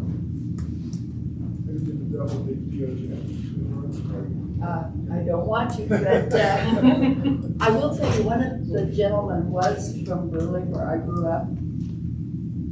Knew my sister-in-law, who was a principal at one of the high schools. Golfed with my brother. Went to school with my brother. I talked to my family. He's a very reputable, very knowledgeable, very honest and straightforward gentleman. He's had a lot of experience in the education department. So. Yeah, I know Robert. He's from Berlin. I know Robert really well. Yeah, he's very nice. So we're just cooperating. We're trying to get the families here. We're really kind of a little bit off balance trying to see, because Jesus has been in the migrant department for 6 months. ODE has kind of grabbed onto him and said, "You're going to be our contact." So Jesus is a wonderful human being and a wonderful worker, but he's new at this. So I think part of the reason they've grabbed onto him is because he is new, and therefore he doesn't have anything to do with anything prior. And so Jesus is learning really fast on the job. Yeah. And his job right now is specifically to take care of ODE. So we're taking care of any duties that he has. We actually have some tax and fair advisory committee meetings this week. We'll take on his duties and make sure he's there for them and make them feel comfortable and possible here. Once he has a really honest face. So. And then the next one is on Monday, May 16th. That's okay. At 10 a.m. And I sent that invite to Mr. Jackman. Dave, did you get that? Some of you got that. It said, all of you are invited if you'd like. It is our architect and construction manager. Somebody will come and talk to us. A couple of hours that you may spend here talking about the high school remodel project, the HVAC project. And then we have Kathleen Burbank visiting here. She has a special presentation to make about some of our students. Woo-hoo! Hi, so I'm here to talk about the elementary school national math competition that we've been participating with for 2 years. And one of the reasons, I kind of wanted to give some background on why I even do it. I have a nephew who now has his PhD in math, whatever, and I asked him 13 years ago when he was in college, like, what was one thing that you felt like public schools didn't do a good job of for you? And he said, preparing me for competitive math, like doing math competitions with me, because I felt like I wasn't able to, I wasn't strong in that margin of math, and that's where you get a lot of scholarships and things like that. He said the West Coast is just way behind the East Coast. That's what they're doing, they're preparing kids for math competitions. So I took that, and so for 13 years, I've been kind of on and again, off again, coaching teams at the elementary level, just because that's what I was an elementary school teacher. And so when I came to Nyssa, like a year or so in, I said, hey, could we start doing math competitions here? And so I've had, for the last 2 years, I've had 4th and 5th graders competing in a math competition. And it's a national competition, so they get ranked nationally. And what it is we actually come into this room, and they get 45 minutes to compete on 20 questions. And some of you have had kids that have done this. And the Robbins kid and the Mom kid run for those chairs. And so they try their best on these 20 questions. And then I get the answers, and I submit all of the answers, and then they get ranked. And so last year, we had, we have team winners every year, like whoever's at the top of the 5th grade team and the top of the 4th grade team. We even had some 3rd graders do a mock one this year because they were like, we want to do it. And how often do you get a whole group of 15 to 18 kids going, please give us more math? So I let them. And so, but last year we had the team winners. And then this year we had something new. In the fall, we had 3 4th grade kids get into the honorable mention category, which means they're in the top 50% of all the kids in the nation that took it. And remember, the kids who take this math competition are not just all math kids. I mean, these are the enrichment math kids taking this math competition. Mostly like a lot of private schools and things like that from across the nation. And so, and we got 3 into it, and I was like, woo, haven't done that before, that's pretty exciting. Okay, I got the results for the spring competition, and we had 7 kids get honorable mention, which is like, and we had 3 4th graders and 4 5th graders. I think the 5th grade was like, what? The 4th graders got that? We are totally gonna up our game. So that was really exciting. I'm not releasing any names, because we're going to announce it at the end of the year as some of these kids. So, and they get medals when their team wins and a ribbon when they get on it. So I just had to share it because that was so much growth in like 2 years from nothing to 7 kids. So anyway, thank you so much. Thank you for your hard work.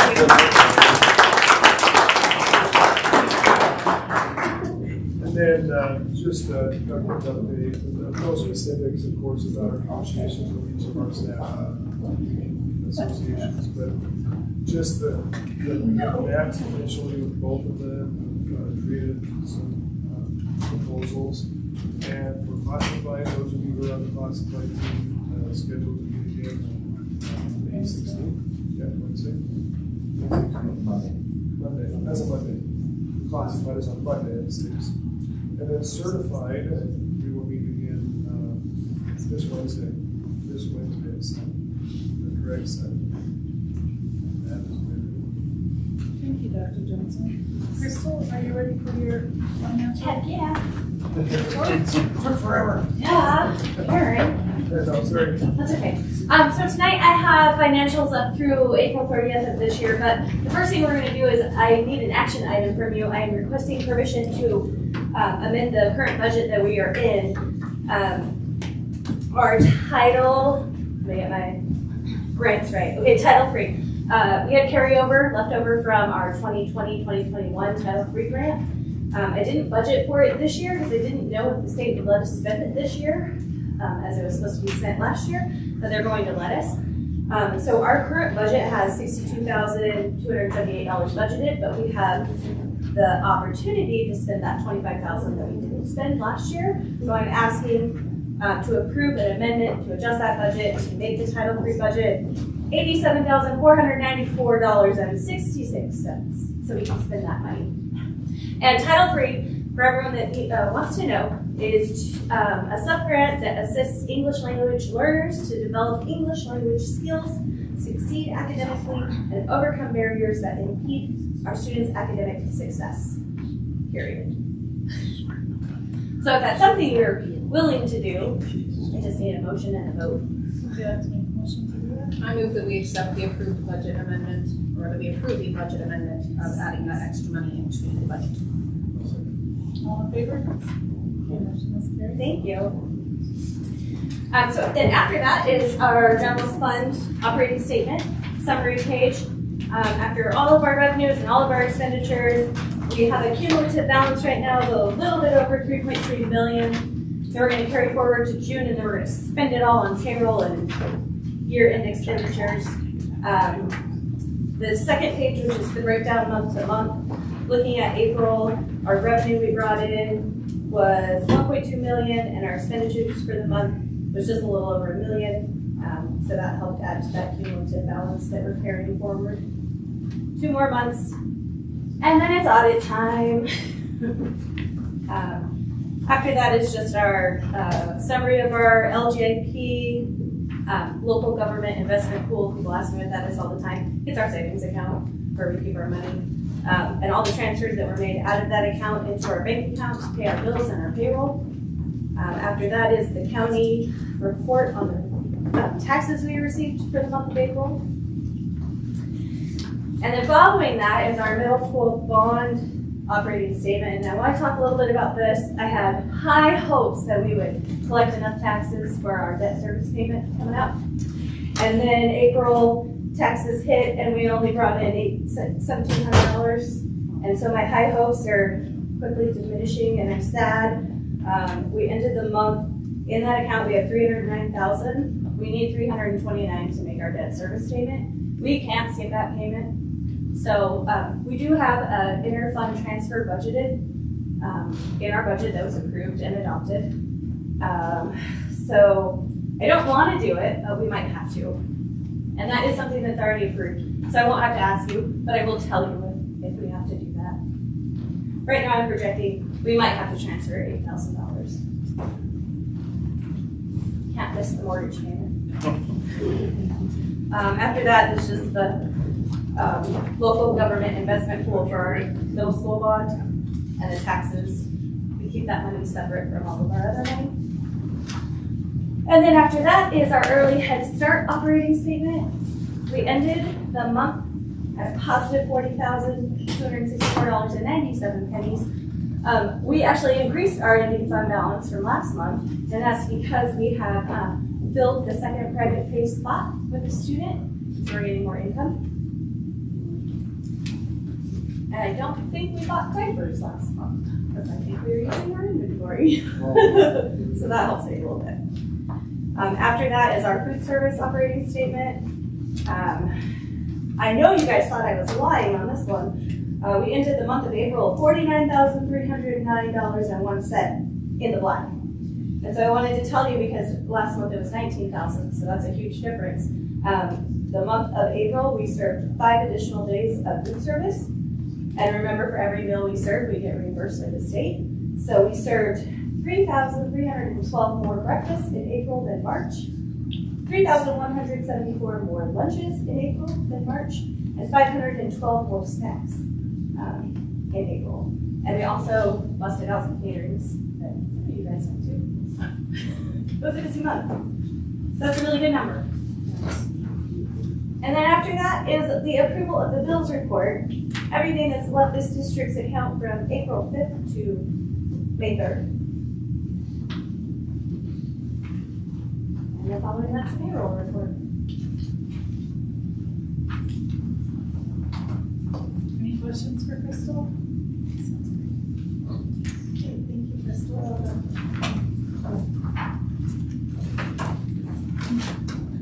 For those of you who attended a budget meeting this last week, Crystal was her usual awesome self. Not only that, but her husband catered that. And that was really fantastic. We get to show off with Chef Freddie, you know, his ability to run as well. So we often don't say budget meetings are fun, but that was. Hey, if you'd like to take a look at the consent agenda and let us know if you have any questions. If not, we will make a move to approve it. Do you have any questions? Only just expressing that I'm sad about seeing some of the resignations on there. Too. I wish we could have done more to keep them here. I move that we accept the consent agenda as written. I second that. All in favor? Motion is carried. Let's go to old business, the superintendent's contract. I think we have a copy of it in our packets.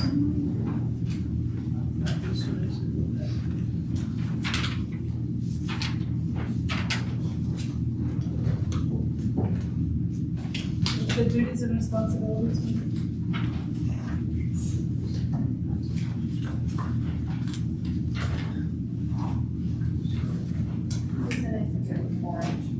It is in the package well, but you have one consent. No, So it's do like we- you sign it before, it's just have to just do it. Okay, so I Just approve it. Okay, here's Dr. Johnson's contract agreements. I don't have to read it. Somebody needs, we're gonna approve it, make a motion to approve it. Is that what we're doing? Yes. I make a motion that we approve the contract agreement with Dr. Johnson as written on this page. All in favor? All opposed?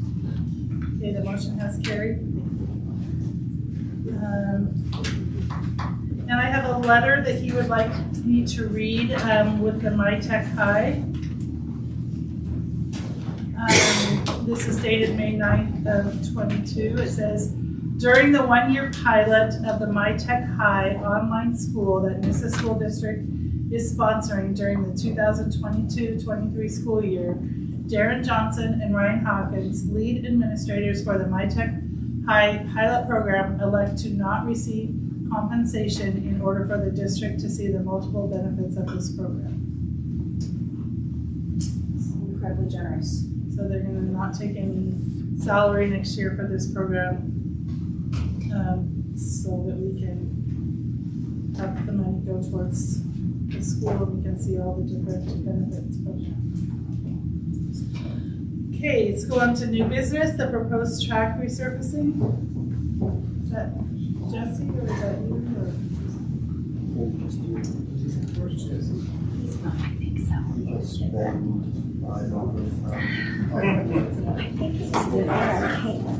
We can go now. Let's say it, here. If Jesse's not here, we can do some sit. Where are you going?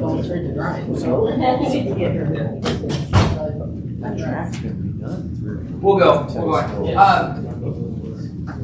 So our track, you got 3 proposals in here. First, I have the why around it. Our track is actually, it is a safety hazard right now. There's big holes kind of starting. It just wears away. It is 4 years past we were supposed to resurface it, and we've been just kind of limping along. And unfortunately, right, I mean, it just kind of keeps chipping away, weathering, and so we are way past where it's getting dangerous for students. And so we've attached 3 proposals that we would like you guys to look at and think about. The first one from, I think you guys had, which one did you guys have first? The track doctor, right? And it comes with a 3-year warranty, and what they'll do, and the tractor doctor and ocean marker are actually the same proposal, different monies obviously, but clean, and then put 2 layers. It's at 6mm layers, seal it, and the track. Yeah, that's what he said. And then the last one is from Dane. And theirs is actually their proposal. They came and saw it and said, no, we need to actually take this all the way down and redo the whole thing. And so that's where you'll see the difference in their price. But theirs is so the track doctor is a 3-year warranty. I tried to get a hold of the ocean marker today on the warranty on theirs. I wasn't able to get a hold of them. And this one for them actually to redo it is a 5-year warranty. And so, yes. And I know Jenna's been reaching out, trying to find places to get us bids on it. And so, we just would like to present this to you and get your thoughts. And I know it's a big expense, and it's not an expense that we had in our budget this year. And we'll have to work on what that looks like. But anyway, so it's about $100,000 or worth $450,000. You said the Benyon was a 5-year warranty? Yeah, 5 The years. other one's a 3-year warranty? And Yeah, there was a 3 But you years. don't know about ocean markers. And yeah. What kind of timeline are we looking at for them to fix it? So if they fix it, we can get it done in the spring, summer this year if we get this. I mean, that's why we wanted to bring it to you guys ASAP, because we could get it done this summer. But I don't know about redoing the whole thing. It might take a little longer, but these 2, the track doctor and ocean marker, said if we schedule them now, they will come out this summer. Track doctor, we like they're actually based on CUNA. Actually, they're moving their business from CUNA to Ontario, and it's actually their international. There was what Robert's son actually works for them. Said, hey, we're doing the Olympics. It's actually pretty cool. And so a local company here, and but both companies said that they would do it this summer. So the track would basically be close to the community for the entire summer then? Yeah. So I know a lot of people use it. So make it safer when I do. Yeah. But you're saying we don't currently have that in the budget? Crystal, this is not currently in the budget? No, it is not. It's a. So where would this come from? So, and that would be, the board account. We're using that for field trip buses and stuff. No, and that would be something we would have to work on is, what do we have left over in maintenance, and then working with Crystal, there's something contingency we have to look for that as well. And so, but it is also, if you guys say this is something, we don't, it's not a priority this year, and I would suggest going looking at the track and seeing the state of it, is that now Crystal's like, well, we've already done the budget, is looking at that for next year, but it needs to get done. So Jesse, tell us how bad it is. How bad it is? We're still trying to work through the tennis court. I was gonna say, do they redo tennis courts? Yeah, actually, Banon paid Banon. the highest quote. Not them. They're the ones They're that, too expensive. they came out with the least expensive to redo the tennis court, but they're basically just doing a patch job. It's a patch job. But the tennis courts, are there cracks in it where people would trip or We've what's? already got weeds coming out of those courts. New native garden. Do you have a question? What kind of surface is it? Huh? Is it polyurethane surface? Yeah, it's the same surface, 6 millimeter. They're gonna be adding 6 millimeter on it. That's not 6 millimeter, but yeah, they're And gonna. You know what I'm saying? For grandeur for my presentation, I try to make sure everything. What happens to the blue one? The blue one was. Yeah, and to do that, it almost doubles the price. Because you could see it when you were flying Yeah. over. It was pretty cool to see it. It almost doubles the price of it. Just to add the color. The ocean one, you can see they actually, I think they put in there that they could be, you know, maybe it's a venue on that they do red and black at that price. So, Red. that's what I said, but That's good. That's good. yeah. Is there such thing as like rural school, heavy migrant grants for getting tracks redone or anything like that? Not that you don't already have it on your plate, but is there such thing as that? I have no idea. Maybe. But it has to be migrant grant. I think we're. Go migrant. Okay, rural. Too soon? Might be too soon. Sorry about that. Just rural.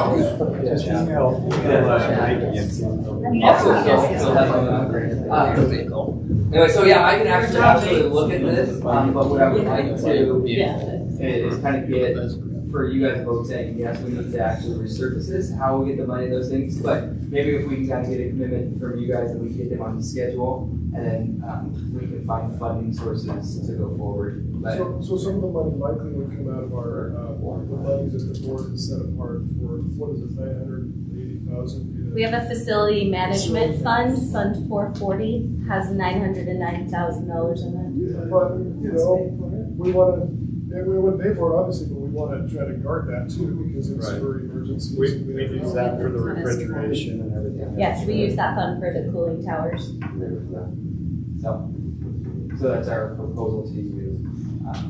Discussion on that? What do you guys? I would suggest just everybody take a walk around the track together, because you only have a better answer. Do you want to get it approved now or June? Because If we get it approved now, then we can get something on there, and then we can go out there and look at it. So, but like I said, I mean, and these guys all walked it, they all came out and saw it, and said, yeah, this is way overdue.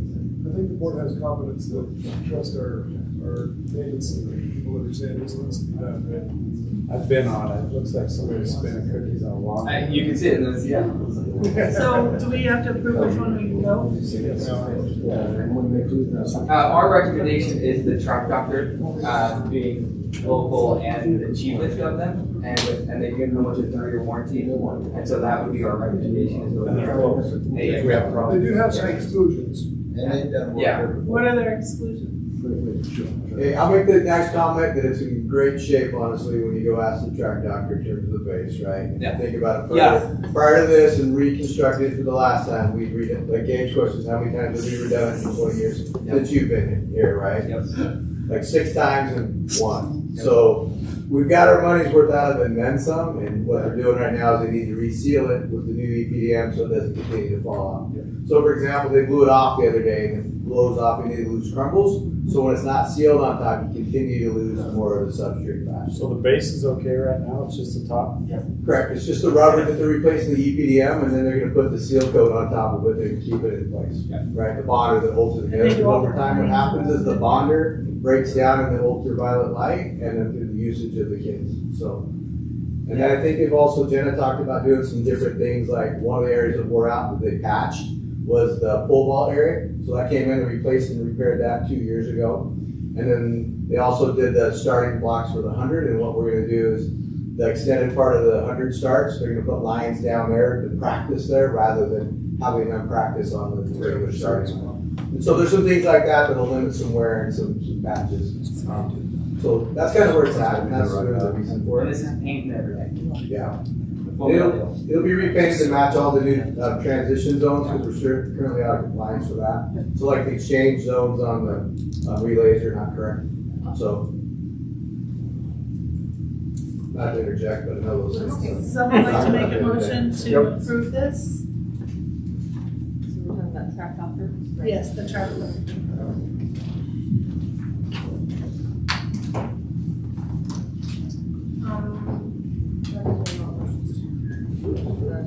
I make the motion to approve the track redone for the track doctor.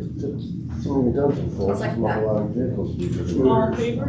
when they do their values on the summer, Okay, motion turn is carried. vehicles on track, Thank you. turns it up.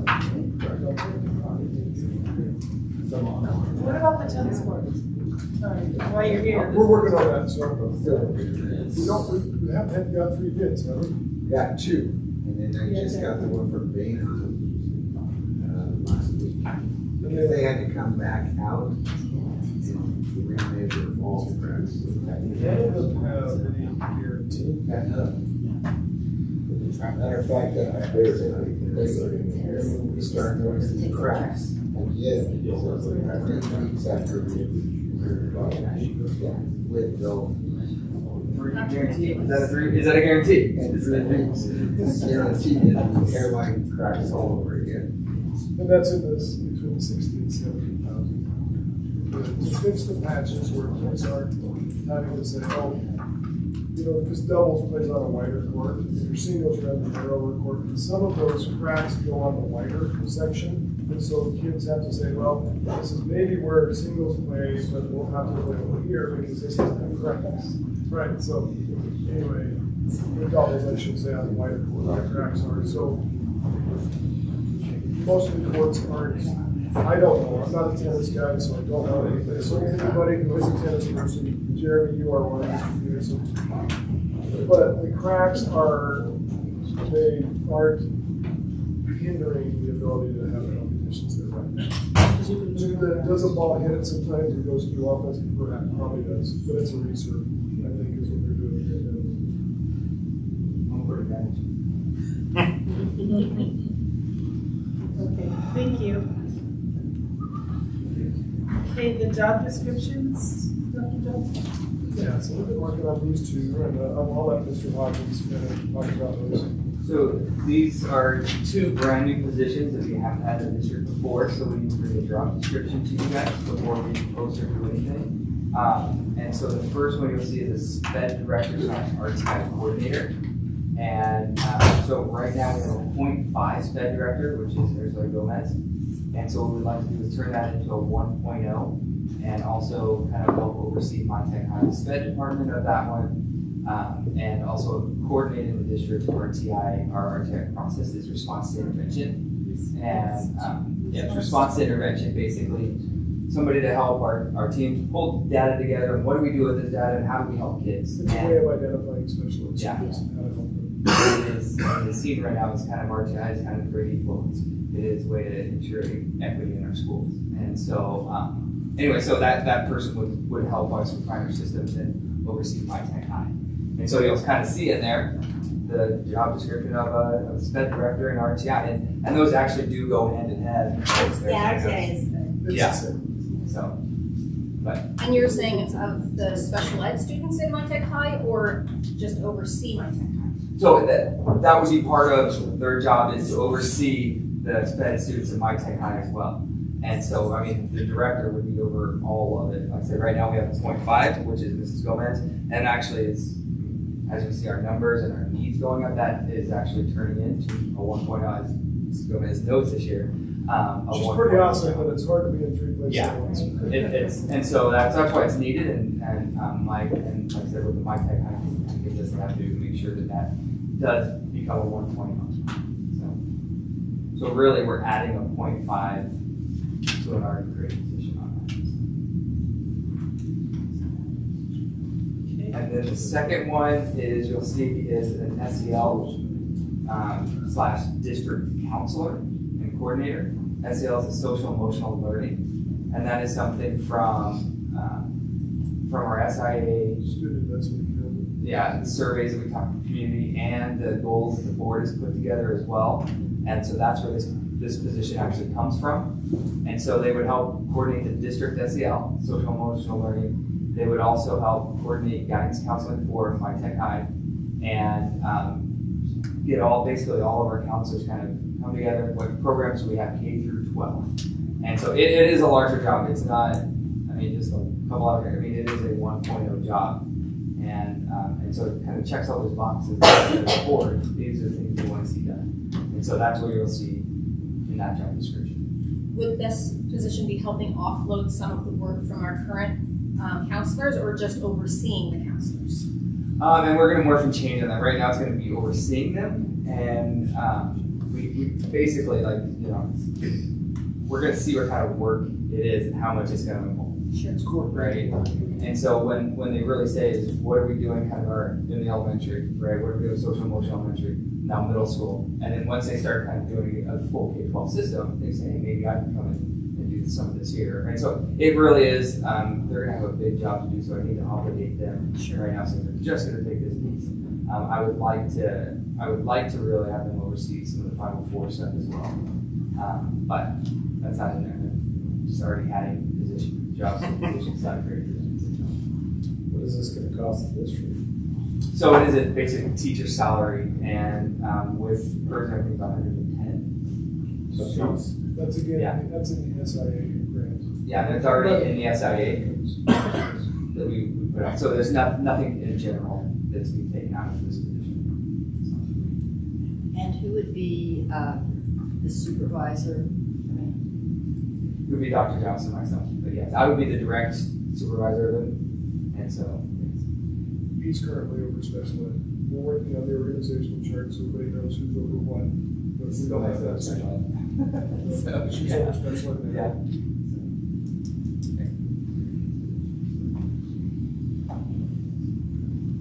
So really, for these two positions, the only funding that we're asking kind of above and beyond would be the 0.5 that we're going to hopefully take out of.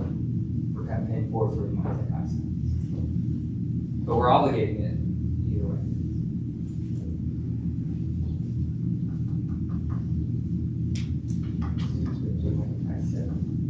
We were 70 last week. We're getting close to 100 now.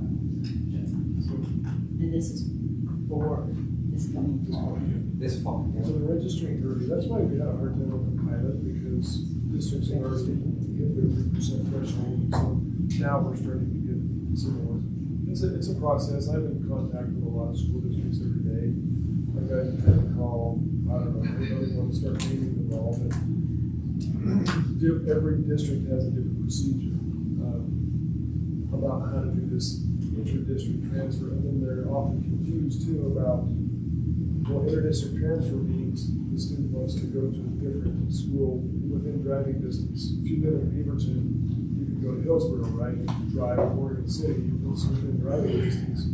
But this is not within driving distance, so because we're not a charter school, we have to do that inter-district transfer. That's what ODE has told us in the many meetings we've had with them. And so the districts are like, we've never done inter-district transfers across the state or for an online school. So I've spent a lot of time on the phone and helping them. And some people said, well, I think I need to call ODE. I said, here's the person to contact, go ahead, and they call back. Sorry, we signed the form, so go on your way. So anyway. Can I tell you something about the importance of this position? I think this year we had 2 new positions, one at the high school to alleviate a caseload that was like 65, and there's a lot that goes with that transition and managing credits and all that. And then we added one at the elementary because we had an extended resource room. We had some pretty, kids with some pretty high needs coming in, and that was a brand new position. We couldn't find somebody with special ed certification for one of those elementary positions. So that took a lot of time on all of our parts to help support that person, and she's elected to general education for next year. So now, and Sandy's retiring, right? And so now the district's looking at 3 special ed teaching positions and no applicants. We had one that he chose to go to Ontario for higher pay. And so my recommendation in talking to them is that this person be somebody that has special education experience, has probably been a former special education teacher, because they're likely going to need to help those 3 teachers write their IEPs, manage their caseloads, etc. Because they likely will be filled with teachers that are going to be on emergency licenses. And so I've done the position for 5 years, and I really, really love it, and it makes me sad to maybe not do it anymore because it's fun. But it, just I did do special education, and I learned the job, but helping to write IEPs and case manage is beyond my and just needs of students with behavioral needs. They tended to be our special education students, and those have really increased coming back from the pandemic. Like a lot of people are talking about academic impact, but there's a lot of behavior social impact that's also for district-wide. So that's also due to a lot of this. So are you asking us to approve these? The job descriptions. The job descriptions. Have any questions at all? We're doing some. So what will our Sully do now that she's not going to do part-time sped? Yeah. So I'm also the middle school vice principal on top of the discussion, so I'll let you do that. And so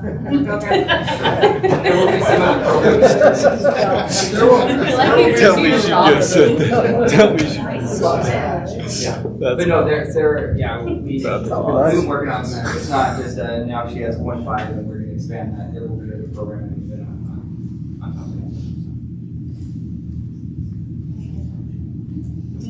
Don't worry about it. Megan, you're the sped expert. I was looking at both of those, and from what I can see, they look good. Okay, so would someone like to make a motion to approve these 2 positions? So moved. Is it a total? All approved? Okay, motion is carried. The sped teaching position. Teaching, don't need a second shot? The what? Yes, it's not. The sped director is admin. It's admin. It is admin. The counselor is counselor. So it is, yeah, that's good. Thank you. Okay, the last item is the 2022 board scholarships. We all have in our packets, I think there are 15, is that right, Megan? 15 applicants, and we can choose 5. And so it has been suggested that we take a few minutes on our own to read through them and get email Megan our top 5, and she can tally those and then come up with a winner. Is that how we? I would really recommend that these are, I've spent several days going through them because they're pretty extensive, is the word, and then you're trying to pick 5. I would recommend that we all feel comfortable with it, and I would feel much better if we could all get together, whether it's by Zoom or whatever, and discuss it, because these scholarships are very meaningful, to the students that receive them. And $1,000 scholarship can go a long ways towards establishing someone's future career, or basically just their future. So if you meet, it either has to be a work session, which is public, or I'm not aware of the ORS governing an executive session to discuss this. I look at Megan, but we're still learning all our ORS's and reasons for executive session. I don't know if there is one for this. Typically, the public doesn't attend work sessions, but if we did a work session for you to discuss this, it would need to be advertised as a public meeting for people to come and listen if they wanted to. I think as long as the candidates were given a number, so we weren't saying their names, that would be appropriate. I don't know, I've spent time looking through it too. I actually would be comfortable talking about it now unless you guys want to kind of do it another day. We don't have candidates. Oh, we don't have candidates, never mind. Could you do it in Google Forms, and then they just email and they upload their Google Forms, gives you the data right back to the rankings? We've already kind of done that. That's a good So we all have. Then you have all the data, you have the draft, you have everything. Timestamp, who participated. And you just signed up. Good job. Make it happen. We'll have negotiations on Wednesday for those of you who are attending. So are you, so what do we decide? I would also like to say that we need to have this done a week from today at the It's latest. due to the counseling office, right, Bobby, by Monday. So we can put it on the, Sarah wants it. the ward banquet, not banquet. So that's why I suggested that we all email Megan and she could say these are the top 5 and maybe how we could talk about it. So we need to have that done probably by like Wednesday. So could What we, y'all doing tomorrow? well, can we email her our top 5 by Wednesday and then maybe, So you're saying not necessarily have a discussion, just go ahead and submit our results? we only have a week.